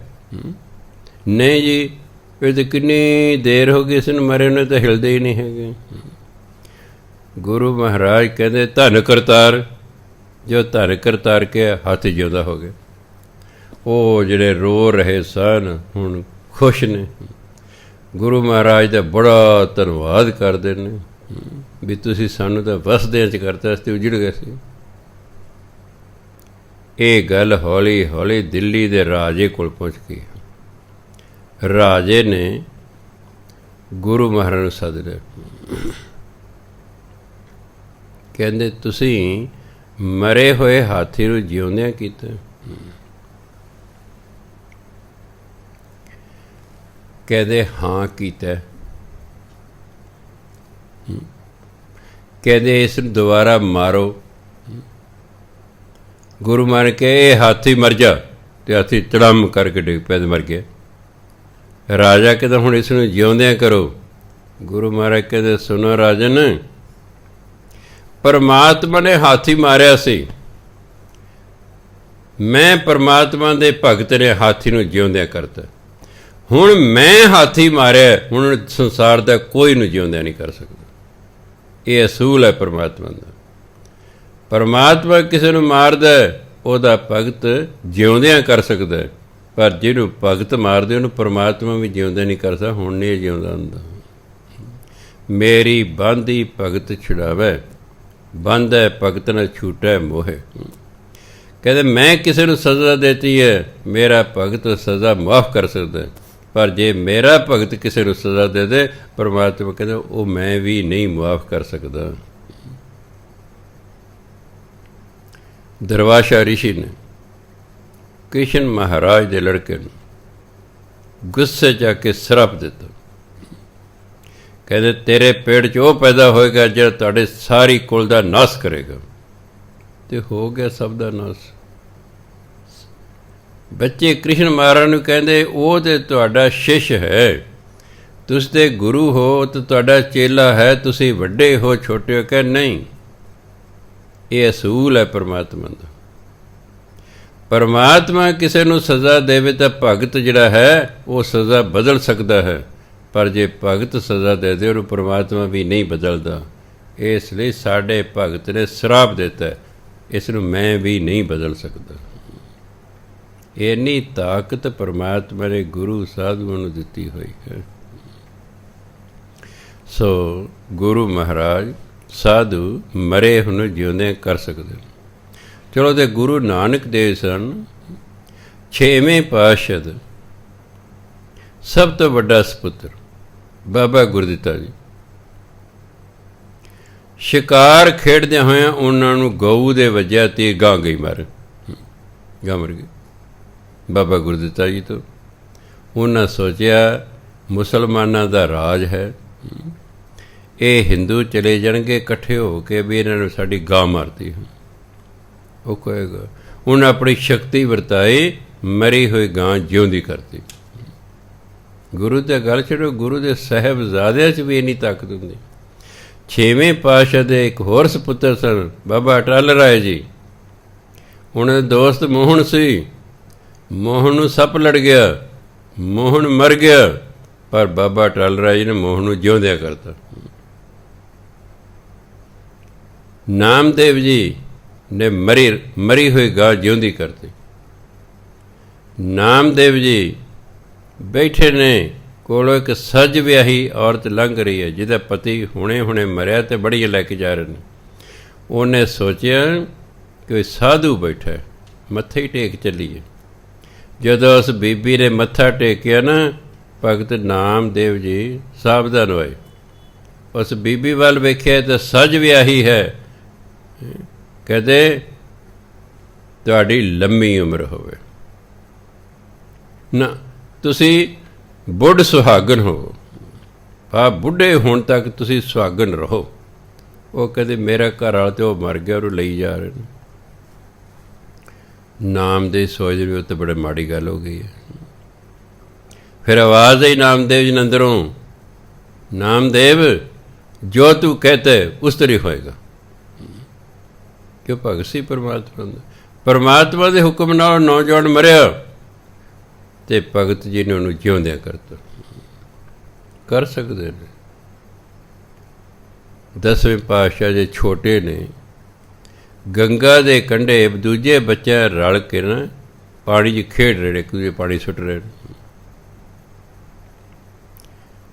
ਅਚਾਨਕ ਰੋਣ ਦੀ ਆਵਾਜ਼ ਆਈ ਹੈ। ਗੁਰੂ ਮਹਾਰਾਜ ਸਾਥੀ ਨੇ ਕਿਹਾ ਚਲੋ ਚੱਲੀਏ ਵੀ ਕਿਉਂ ਰੋਣ ਦੀ ਆਵਾਜ਼ ਆ ਰਹੀ ਹੈ। ਗਏ, ਇੱਕ ਬੀਬੀ ਰੋ ਰਹੀ ਹੈ। ਗੁਰੂ ਮਹਾਰਾਜ ਕੇ ਮਾਤਾ ਤੁਸੀਂ ਕਿਉਂ ਰੋ ਰਹੇ ਹੋ? ਕਹਿੰਦੇ ਮੇਰਾ ਇੱਕੋ ਇੱਕ ਪੁੱਤਰ ਸੀ, ਇਹ ਮਰ ਗਿਆ ਹੈ, ਇਹ ਮਰ ਗਿਆ।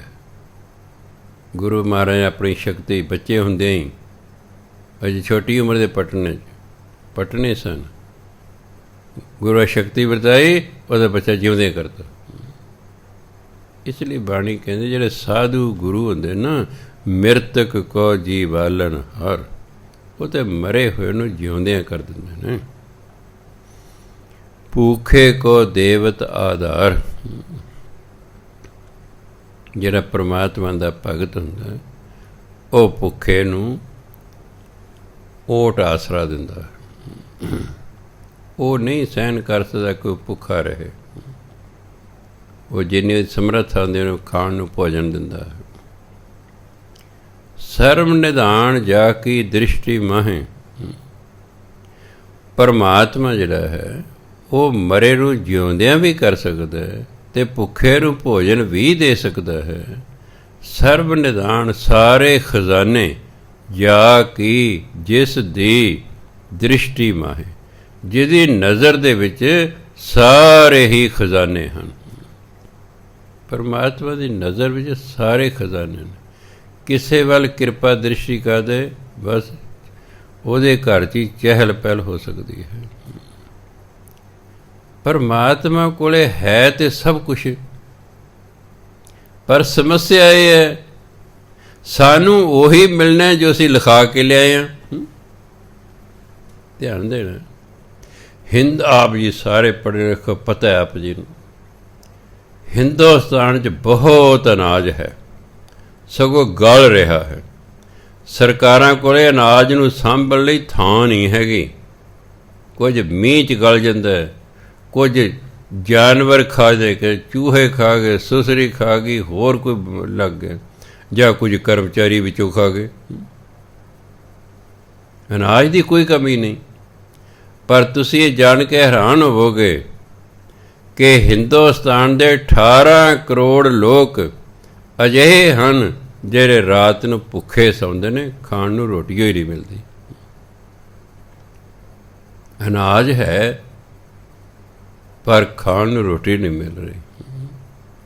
ਪਰਮਾਤਮਾ ਕੋਲ ਸਭ ਕੁਛ ਹੈ, ਕਿਸੇ ਚੀਜ਼ ਦੀ ਕਮੀ ਨਹੀਂ।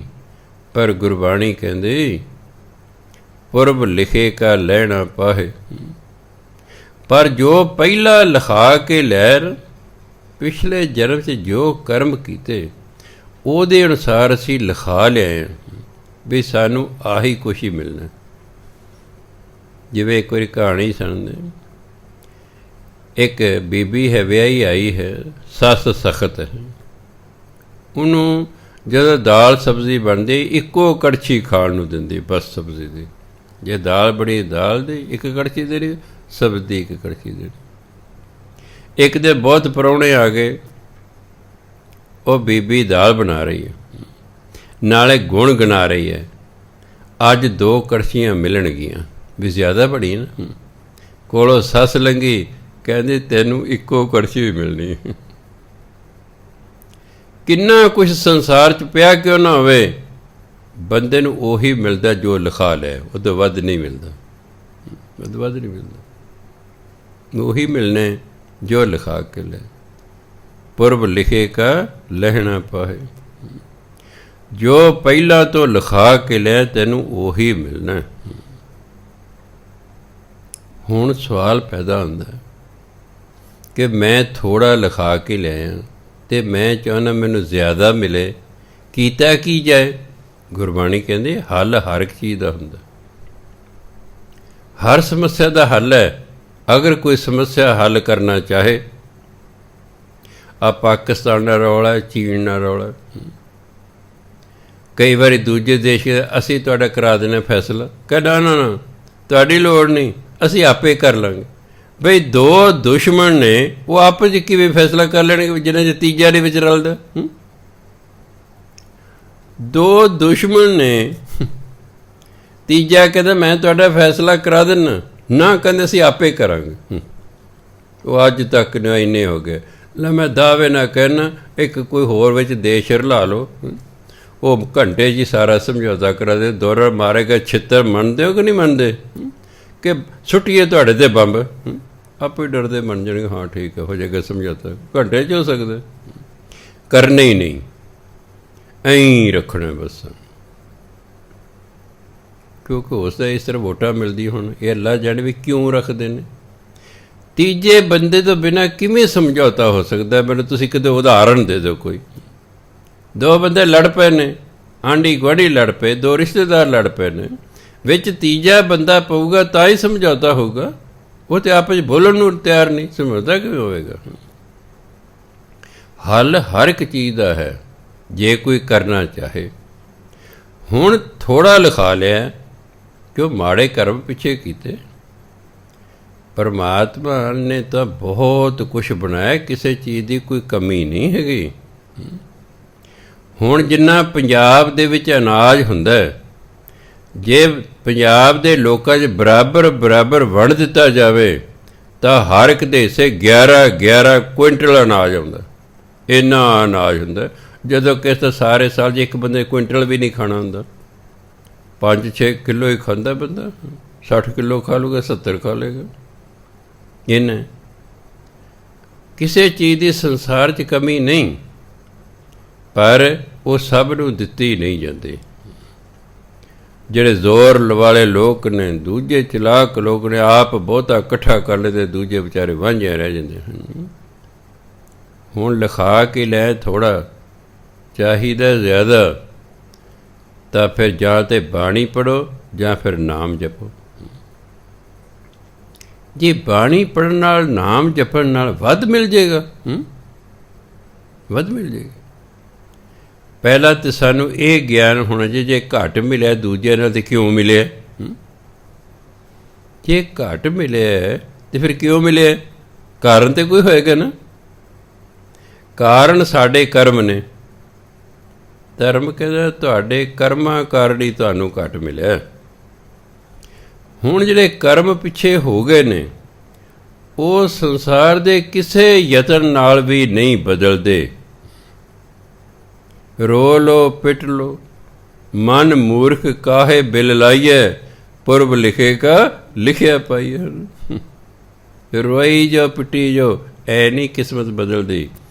ਗੁਰਬਾਣੀ ਕਹਿੰਦੀ ਕਿਸਮਤ ਬਦਲਦੀ ਹੈ ਜਿਸ ਕਾਰਨ ਗਰੀਬੀ ਮਿਲੀ, ਉਹ ਕਾਰਨ ਦੂਰ ਹੋ ਜਾਏ, ਤੇ ਉਸ ਕਾਰਨ ਨੂੰ ਬਾਣੀ ਤੇ ਨਾਮ ਹੀ ਦੂਰ ਕਰਦਾ। ਉਸ ਕਰਮ ਨੂੰ, ਜਿਸ ਕਰਮ ਕਾਰਨ ਗਰੀਬੀ ਮਿਲੀ ਹੈ, ਬਾਣੀ ਨਾਮ ਨੂੰ ਉਸ ਕਰਮ ਨੂੰ ਹੀ ਕੱਟ ਦੇਣਾ। ਜਿਉਂ ਹੀ ਉਹ ਕਰਮ ਸਮਾਪਤ ਹੋਵੇਗਾ, ਅਮੀਰ ਹੋਣਾ ਸ਼ੁਰੂ ਹੋ ਜਾਏਗਾ ਬੰਦਾ। ਜੇ ਕਿਸਮਤ ਬਦਲੇ ਹੀ ਨਾ, ਤੇ ਫਿਰ ਬਾਣੀ ਪੜ੍ਹਨ ਦਾ, ਸਿਮਰਨ ਕਰਨ ਦਾ, ਅੰਮ੍ਰਿਤ ਵੇਲੇ ਉੱਠਣ ਦਾ, ਔਖੇ ਹੋਣ ਦਾ ਫਿਰ ਕੀ ਲੋੜ ਹੈ? ਫਿਰ ਕੀ ਲੋੜ ਹੈ? ਬਾਣੀ ਨੇ, ਸਿਮਰਨ ਨੇ ਸਾਡੇ ਮਾੜੇ ਕਰਮਾਂ ਨੂੰ ਕੱਟ ਕੇ ਚੰਗੇ ਕਰਮਾਂ 'ਚ ਵਾਧਾ ਕਰਨਾ। ਇਸ ਲਈ ਬਾਣੀ ਪੜ੍ਹਨੀ, ਨਾਮ ਜਪਣਾ। ਆ ਲੋਕ ਪੰਡਤਾਂ ਕੋਲ ਚਲੇ ਜਾਂਦੇ, ਬਹੁਤ ਸਿੱਖ ਵੀ ਚਲੇ ਜਾਂਦੇ ਨੇ। ਉਹ ਕਹਿੰਦੇ ਤੁਹਾਡੇ ਗੰਡ ਮੂਲ ਹੈ, ਕਿਸੇ ਨੂੰ ਕਹਤੇ ਸ਼ਨੀ ਗ੍ਰਹਿ ਹੈ, ਕਿਸੇ ਨੂੰ ਕਹਤੇ ਤੇਰੇ 'ਤੇ ਫਲਾਣਾ ਗ੍ਰਹਿ ਹੈ। ਇਹ ਗ੍ਰਹਿ ਪੁਰਾਤਨ ਸਿੱਖ ਇਹਨਾਂ ਨੂੰ ਨਹੀਂ ਸਨ ਮੰਨਦੇ ਨਹੀਂ ਸਨ। ਕਿਉਂ? ਉਹ ਭਜਨ ਬੰਦਗੀ ਕਰਦੇ ਸਨ, ਉਹਨਾਂ ਦੇ ਗ੍ਰਹਿ ਅਸਰ ਹੀ ਨਹੀਂ ਸੀ ਕਰਦੇ। ਗ੍ਰਹਿ ਨਿਵਾਰੇ ਸਤਿਗੁਰੂ ਦੇ ਆਪਣਾ ਨਾਮ। ਗ੍ਰਹਿ ਹੈਗੇ, ਇਹ ਨਹੀਂ ਕਿ ਨਹੀਂ ਹੈਗੇ। ਬਾਣੀ ਕਹਿੰਦੀ ਗ੍ਰਹਿ ਹੁੰਦੇ ਨੇ, ਪਰ ਗੁਰਬਾਣੀ ਗ੍ਰਹਿ ਨਿਵਾਰੇ ਸਤਿਗੁਰੂ ਦੇ ਆਪਣਾ ਨਾਮ। ਗੁਰੂ ਨੇ ਨਾਮ ਦੀ ਦਾਤ ਦੇ ਕੇ ਉਹ ਗ੍ਰਹਿ ਹੀ ਦੂਰ ਕਰਦੇ। ਇਹ ਬਾਣੀ ਗ੍ਰਹਿਆਂ ਨੂੰ ਖਤਮ ਕਰਦੀ ਹੈ, ਨਾਮ ਗ੍ਰਹਿਆਂ ਨੂੰ ਖਤਮ ਕਰਦਾ ਹੈ। ਇਸ ਲਈ ਗ੍ਰਹਿਆਂ ਕਾਰਨ ਹੀ ਕਈ ਵਾਰੀ ਸਾਡੇ ਕੰਮ 'ਚ ਰੁਕਾਵਟ ਆ ਜਾਂਦੀ ਹੈ। ਗ੍ਰਹਿ, ਜਦੋਂ ਅਸੀਂ ਬਾਣੀ ਪੜ੍ਹਦੇ ਨਾਮ ਦੇ, ਗ੍ਰਹਿ ਖਤਮ ਹੋ ਗਿਆ, ਰੁਕਾਵਟ ਖਤਮ ਹੋ ਗਈ ਆਪਣੇ ਆਪ ਹੀ। ਇਸ ਲਈ ਸਾਡੇ ਕਰਮ ਹੀ ਸਾਡੀ ਜ਼ਿੰਦਗੀ 'ਚ ਰੁਕਾਵਟ ਪਾਉਂਦੇ ਨੇ। ਬਾਣੀ ਨਾਲ, ਨਾਮ ਨਾਲ ਉਹ ਕਰਮ ਕੱਟੇ ਜਾ ਸਕਦੇ ਨੇ। ਜਿਸ ਕਰਮ ਕਾਰਨ ਦੁੱਖ ਸੀ, ਉਹ ਜਦੋਂ ਕਰਮ ਹੀ ਖਤਮ ਹੋ ਗਿਆ, ਦੁੱਖ ਆਪਣੇ ਆਪ ਹੀ ਸਮਾਪਤ ਹੋ ਗਿਆ। ਨਹੀਂ ਤੇ ਸਰਬ ਨਿਧਾਨ ਜਾ ਕੀ ਦ੍ਰਿਸ਼ਟੀ ਬਣ। ਜਿਸ ਪਰਮਾਤਮਾ ਦ੍ਰਿਸ਼ਟੀ ਸਾਰੇ ਖਜ਼ਾਨੇ ਨੇ, ਸਾਰੇ ਖਜ਼ਾਨੇ ਨੇ, ਪਰ ਪੁਰਬ ਲਿਖੇਗਾ ਲਹਿਣਾ ਪਾਹੇ। ਪਰ ਇਹ ਜੀਵ ਉਹੀ ਪ੍ਰਾਪਤ ਕਰਦਾ ਜੋ ਪਹਿਲਾਂ ਤੋਂ ਲਿਖਾ ਕੇ ਲਿਆ ਹੈ, ਮਿਲਦਾ ਇਹਨੂੰ ਉਹੀ ਹੈ। ਸਭ ਕੁਛ ਤਿਸਕਾ ਉਹ ਕਰਨਾ ਜੋਗ। ਸਾਰਾ ਕੁਝ ਉਸੇ ਦਾ ਹੈ, ਪਰਮਾਤਮਾ ਦਾ ਹੀ ਹੈ। ਤੇ ਉਹ ਸਭ ਕੁਝ ਕਰਨ ਦੇ ਯੋਗ ਹੈ। ਯੋਗ ਸਮਰੱਥ। ਪਰਮਾਤਮਾ ਸਭ ਕੁਝ ਕਰਨ ਦੇ ਸਮਰੱਥ ਹੈ। ਸਾਰਾ ਕੁਝ ਉਸੇ ਦਾ ਹੀ ਹੈ। ਤਿਸ ਬਿਨ ਦੂਸਰ ਹੋਆ ਨਾ ਹੋਗ, ਉਸ ਤੋਂ ਬਿਨਾਂ ਦੂਜਾ ਉਹਦੇ ਵਰਗਾ ਕੋਈ ਦੂਜਾ ਨਾ ਹੋਇਆ ਨਾ ਹੋਣਾ। ਇਸ ਲਈ ਗੁਰੂ ਨਾਨਕ ਜੀ ਨੇ ਏਕਾ ਲਾਇਆ। ਓਅੰਕਾਰ ਦੇ ਅੱਗੇ ਕੀ ਲਾਇਆ? ਇੱਕ। ਬਸ ਉਹੀ ਹੈ, ਉਹਦੇ ਵਰਗਾ ਕੋਈ ਹੋਰ ਨਹੀਂ ਹੈ। ਨਹੀਂ ਤਾਂ ਦੋ ਲਾ ਦਿੰਦੇ ਸ਼ਾਇਦ, ਏਕਾ ਲਾ ਅੱਗੇ। ਓਅੰਕਾਰ ਇੱਕੋ ਹੀ ਹੈ, ਉਹਦੇ ਵਰਗਾ ਹੋਰ ਕੋਈ ਨਹੀਂ ਹੈਗਾ। ਇਸ ਲਈ ਕਹਿੰਦੇ ਤਿਸ ਬਿਨ ਦੂਸਰ ਹੋਆ ਨਾ ਹੋਗ, ਉਸ ਤੋਂ ਬਿਨਾਂ ਦੂਜਾ ਨਾ ਕੋਈ ਹੋਇਆ ਉਹਦੇ ਵਰਗਾ, ਨਾ ਕਿਸੇ ਨੇ ਹੋਣਾ। ਇਸ ਲਈ ਸਾਨੂੰ ਸਮਝਾਇਆ, ਜਪ ਜਨ ਸਦਾ ਸਦਾ ਦਿਨ ਰਹਿਣੀ। ਹੇ ਭਾਈ ਦਿਨ ਰਾਤ, ਰਹਿਣੀ ਰਾਤ ਨੂੰ ਕਹਿੰਦੇ। ਹੇ ਭਾਈ ਸਦਾ ਸਦਾ ਹੀ ਦਿਨ ਰਾਤ ਪਰਮਾਤਮਾ ਦਾ ਨਾਮ ਜਪ। ਇੱਥੇ ਤਾਂ ਘੰਟਾ ਵੀ ਨਹੀਂ ਜਪ ਹੁੰਦਾ। ਬੰਦਾ 5-7 ਮਿੰਟਾਂ 'ਚ ਹੀ ਕਾਹਲਾ ਪੈ ਜਾਂਦਾ। ਜਦੋਂ ਪਾਠ ਕਰਦਿਆਂ ਸਿਮਰਨ ਘੜੀ ਵੇਖਣ ਲੱਗ ਜਿਹੜੇ ਤਾਂ ਬਸ ਹੋ ਗਿਆ। ਕਥਾ ਸੁਣਦੇ ਘੜੀ ਵਾਰੀ ਦੇਖ ਰਹੇ ਤਾਂ ਮਤਲਬ ਇਹ ਉਕਤਾ ਆ ਗਿਆ ਹੈ। ਹੁਣ ਵਿੱਚ ਉੱਠ ਵਿਚਾਰਾ ਸਕਦਾ ਨਹੀਂ ਹੈ। ਪਰ ਕਹਿੰਦੇ ਕਦੋਂ ਬਾਬਾ ਜੀ, ਫਿਰ ਕਹਿਣਗੇ ਇਹ ਤਾਂ 1 ਘੰਟੇ ਦੀ ਕਥਾ ਸੀ, 1 ਘੰਟਾ 2 ਮਿੰਟ ਹੋ ਗਏ, ਇਹ ਬਾਬਾ ਜੀ ਪਤਾ ਨਹੀਂ ਕਦੋਂ ਹਟਣਗੇ। ਇਹ ਤਾਂ ਮਤਲਬ ਕੋਈ ਰੁਚੀ ਨਹੀਂ ਹੈ। ਵਿਚਾਰਾ ਬੱਝਾ ਰੁਚੀ, ਸ਼ਾਇਦ ਦੇਗ ਲੈਣ ਲਈ ਬੈਠਾ ਹੋਵੇ। ਇੱਕ ਨੂੰ ਪੁੱਛਿਆ ਕਿ 4-5 ਬੈਠੇ, ਕਹਿੰਦੇ ਵੀ ਗੁਰੂ ਗ੍ਰੰਥ ਸਾਹਿਬ ਦੇ ਵਿੱਚ ਤੈਨੂੰ ਸਭ ਤੋਂ ਕਿਹੜੀ ਚੰਗੀ ਬਾਣੀ ਲੱਗਦੀ? ਇੱਕ ਕਹਿੰਦਾ ਮੈਨੂੰ ਜਪਜੀ ਸਾਹਿਬ, ਦੂਜਾ ਕਹਿੰਦਾ ਮੈਨੂੰ ਆਨੰਦ ਸਾਹਿਬ, ਤੀਜਾ ਕਹਿੰਦਾ ਮੈਨੂੰ ਸੁਖਮਨੀ ਸਾਹਿਬ, ਚੌਥਾ ਕਹਿੰਦਾ ਮੈਨੂੰ 9ਵੇਂ ਮਹੱਲੇ ਦੇ ਸ਼ਲੋਕ, ਪੰਜਵਾਂ ਕਹਿੰਦਾ ਮੈਨੂੰ ਅਰਦਾਸ। ਕਹਿੰਦੇ ਤੈਨੂੰ ਅਰਦਾਸ ਕਿਉਂ ਚੰਗੀ ਲੱਗਦੀ? ਕਹਿੰਦਾ ਉਸ ਤੋਂ ਬਾਅਦ ਦੇਗ ਮਿਲਦੀ ਹੈ। ਇਸ ਲਈ ਸੋ ਦੇਗ ਦਾ ਧਿਆਨ ਧਰ ਕੇ ਤੇ ਲੰਗਰ ਦਾ ਧਿਆਨ ਧਰ ਕੇ ਅਗਲਾ ਬੈਠਾ ਰਹਿੰਦਾ। ਉਹ ਤਾਂ ਕਹਿੰਦੇ ਜਪ ਜਨ ਸਦਾ ਸਦਾ ਦਿਨ ਰਹਿਣੀ। ਹੇ ਇਨਸਾਨ ਤੂੰ ਦਿਨ ਰਾਤ ਨਾਮ ਜਪ, ਸਭ ਤੇ ਊਚ ਨਿਰਮਲ ਇਹ ਕਰਨੀ। ਇਹ ਸਭ ਤੋਂ ਉੱਚੀ ਤੇ ਸਭ ਤੋਂ ਪਵਿੱਤਰ ਕਰਮ ਹੈ। ਪਰਮਾਤਮਾ ਦਾ ਨਾਮ ਜਪਣਾ ਸਭ ਤੋਂ ਉੱਚਾ ਤੇ ਸਭ ਤੋਂ ਪਵਿੱਤਰ ਕਰਮ ਹੈ। ਕਰ ਕਿਰਪਾ ਜਿਸ ਕੋ ਨਾਮ ਦਿਆ। ਪਰਮਾਤਮਾ ਨੇ ਕਿਰਪਾ ਕਰਕੇ ਜਿਸ ਨੂੰ ਨਾਮ ਦੀ ਦਾਤ ਦਿੱਤੀ ਨਾ, ਨਾਨਕ ਸੋ ਜਨ ਨਿਰਮਲ ਥੀਆ। ਉਹ ਵਿਅਕਤੀ ਸ਼ੁੱਧ ਅਤੇ ਪਵਿੱਤਰ ਹੋ ਜਾਂਦਾ। ਨਾਮ ਨੇ ਅੰਦਰ ਸਾਰੀ ਜਨਮਾਂਤਰਾਂ ਦੀ ਮੈਲ ਧੋ ਦੇਣੀ। ਮਨ ਜਿਹੜੀ ਲੱਗੀ ਹੋਈ ਇੱਕ ਅੱਧੇ ਜਣੇ ਪਤਾ ਨਹੀਂ। ਜਨਮ ਜਨਮ ਕੀ ਇਸ ਮਨ ਕੋ ਮਲ ਲਾਗੀ, ਕਾਲਾ ਹੋਆ ਸਿਆ। ਇਹ ਤਾਂ ਕਾਲਾ ਸ਼ਾਹ ਹੋ ਗਿਆ, ਇੰਨੀ ਮੈਲ ਇਸ ਨੂੰ ਲੱਗੀ ਹੈ। ਪਰ ਕਹਿੰਦੇ ਜਿਹੜਾ ਨਾਮ ਜਪੀ ਜਾਂਦਾ ਮੈਲ ਉਤਰੀ ਜਾਂਦੀ। ਇੱਕ ਦਿਨ ਮਨ ਬਿਲਕੁਲ ਨਿਰਮਲ ਹੋ ਜਾਂਦਾ। ਜਿੱਦੇ ਮਨ ਨਿਰਮਲ ਹੋ ਜਾਂਦਾ, ਪਰਮਾਤਮਾ ਆਪਣੇ ਆਪ ਹੀ ਅੰਦਰ ਪ੍ਰਗਟ ਹੋ ਜਾਂਦਾ। ਤਰਲੇ ਨਹੀਂ ਕੱਢਣੇ ਮਹਾਰਾਜ ਜੀ ਤੁਸੀਂ ਪ੍ਰਗਟ ਹੋਵੋ। ਉਹ ਕਹਿੰਦੇ ਮੈਂ ਮੈਲੀ ਥਾਂ 'ਤੇ ਨਹੀਂ ਪ੍ਰਗਟ ਹੋਣਾ। ਤੇਰਾ ਮਨ ਮੈਲਾ ਹੈ, ਮੈਂ ਨਹੀਂ ਪ੍ਰਗਟ ਹੁੰਦਾ। ਆਪਣੇ ਮਨ ਨੂੰ ਸਾਫ਼ ਕਰ ਲੈ, ਮੈਂ ਉਸੇ ਦਿਨ ਪ੍ਰਗਟ ਹੋ ਜਾਵਾਂਗਾ। ਇਸ ਲਈ ਜਿਹੜਾ ਕਰ ਕਿਰਪਾ ਜਿਸ ਕੋ ਨਾਮ ਦਿਆ, ਪਰਮਾਤਮਾ ਆਪਣੀ ਕਿਰਪਾ ਕਰਕੇ ਜਿਸ ਨੂੰ ਨਾਮ ਦੀ ਦਾਤ ਦਿੰਦਾ ਨਾ, ਨਾਨਕ ਸੋ ਜਨ ਨਿਰਮਲ ਥੀਆ। ਉਹ ਵਿਅਕਤੀ ਪਵਿੱਤਰ ਹੋ ਜਾਂਦਾ, ਉਹਦਾ ਮਨ ਪਵਿੱਤਰ ਹੋ ਜਾਂਦਾ। ਜਦੋਂ ਮਨ ਪਵਿੱਤਰ ਹੋ ਜਾਏ, ਤਨ ਆਪਣੇ ਆਪ ਹੀ ਪਵਿੱਤਰ ਹੋ ਜਾਂਦਾ। ਸਤਿਕਾਰਯੋਗ ਸਾਧ ਸੰਗਤ ਸਮਾਂ ਹੋ ਗਿਆ। ਵਾਹਿਗੁਰੂ ਜੀ ਕਾ ਖਾਲਸਾ, ਵਾਹਿਗੁਰੂ ਜੀ ਕੀ ਫਤਿਹ।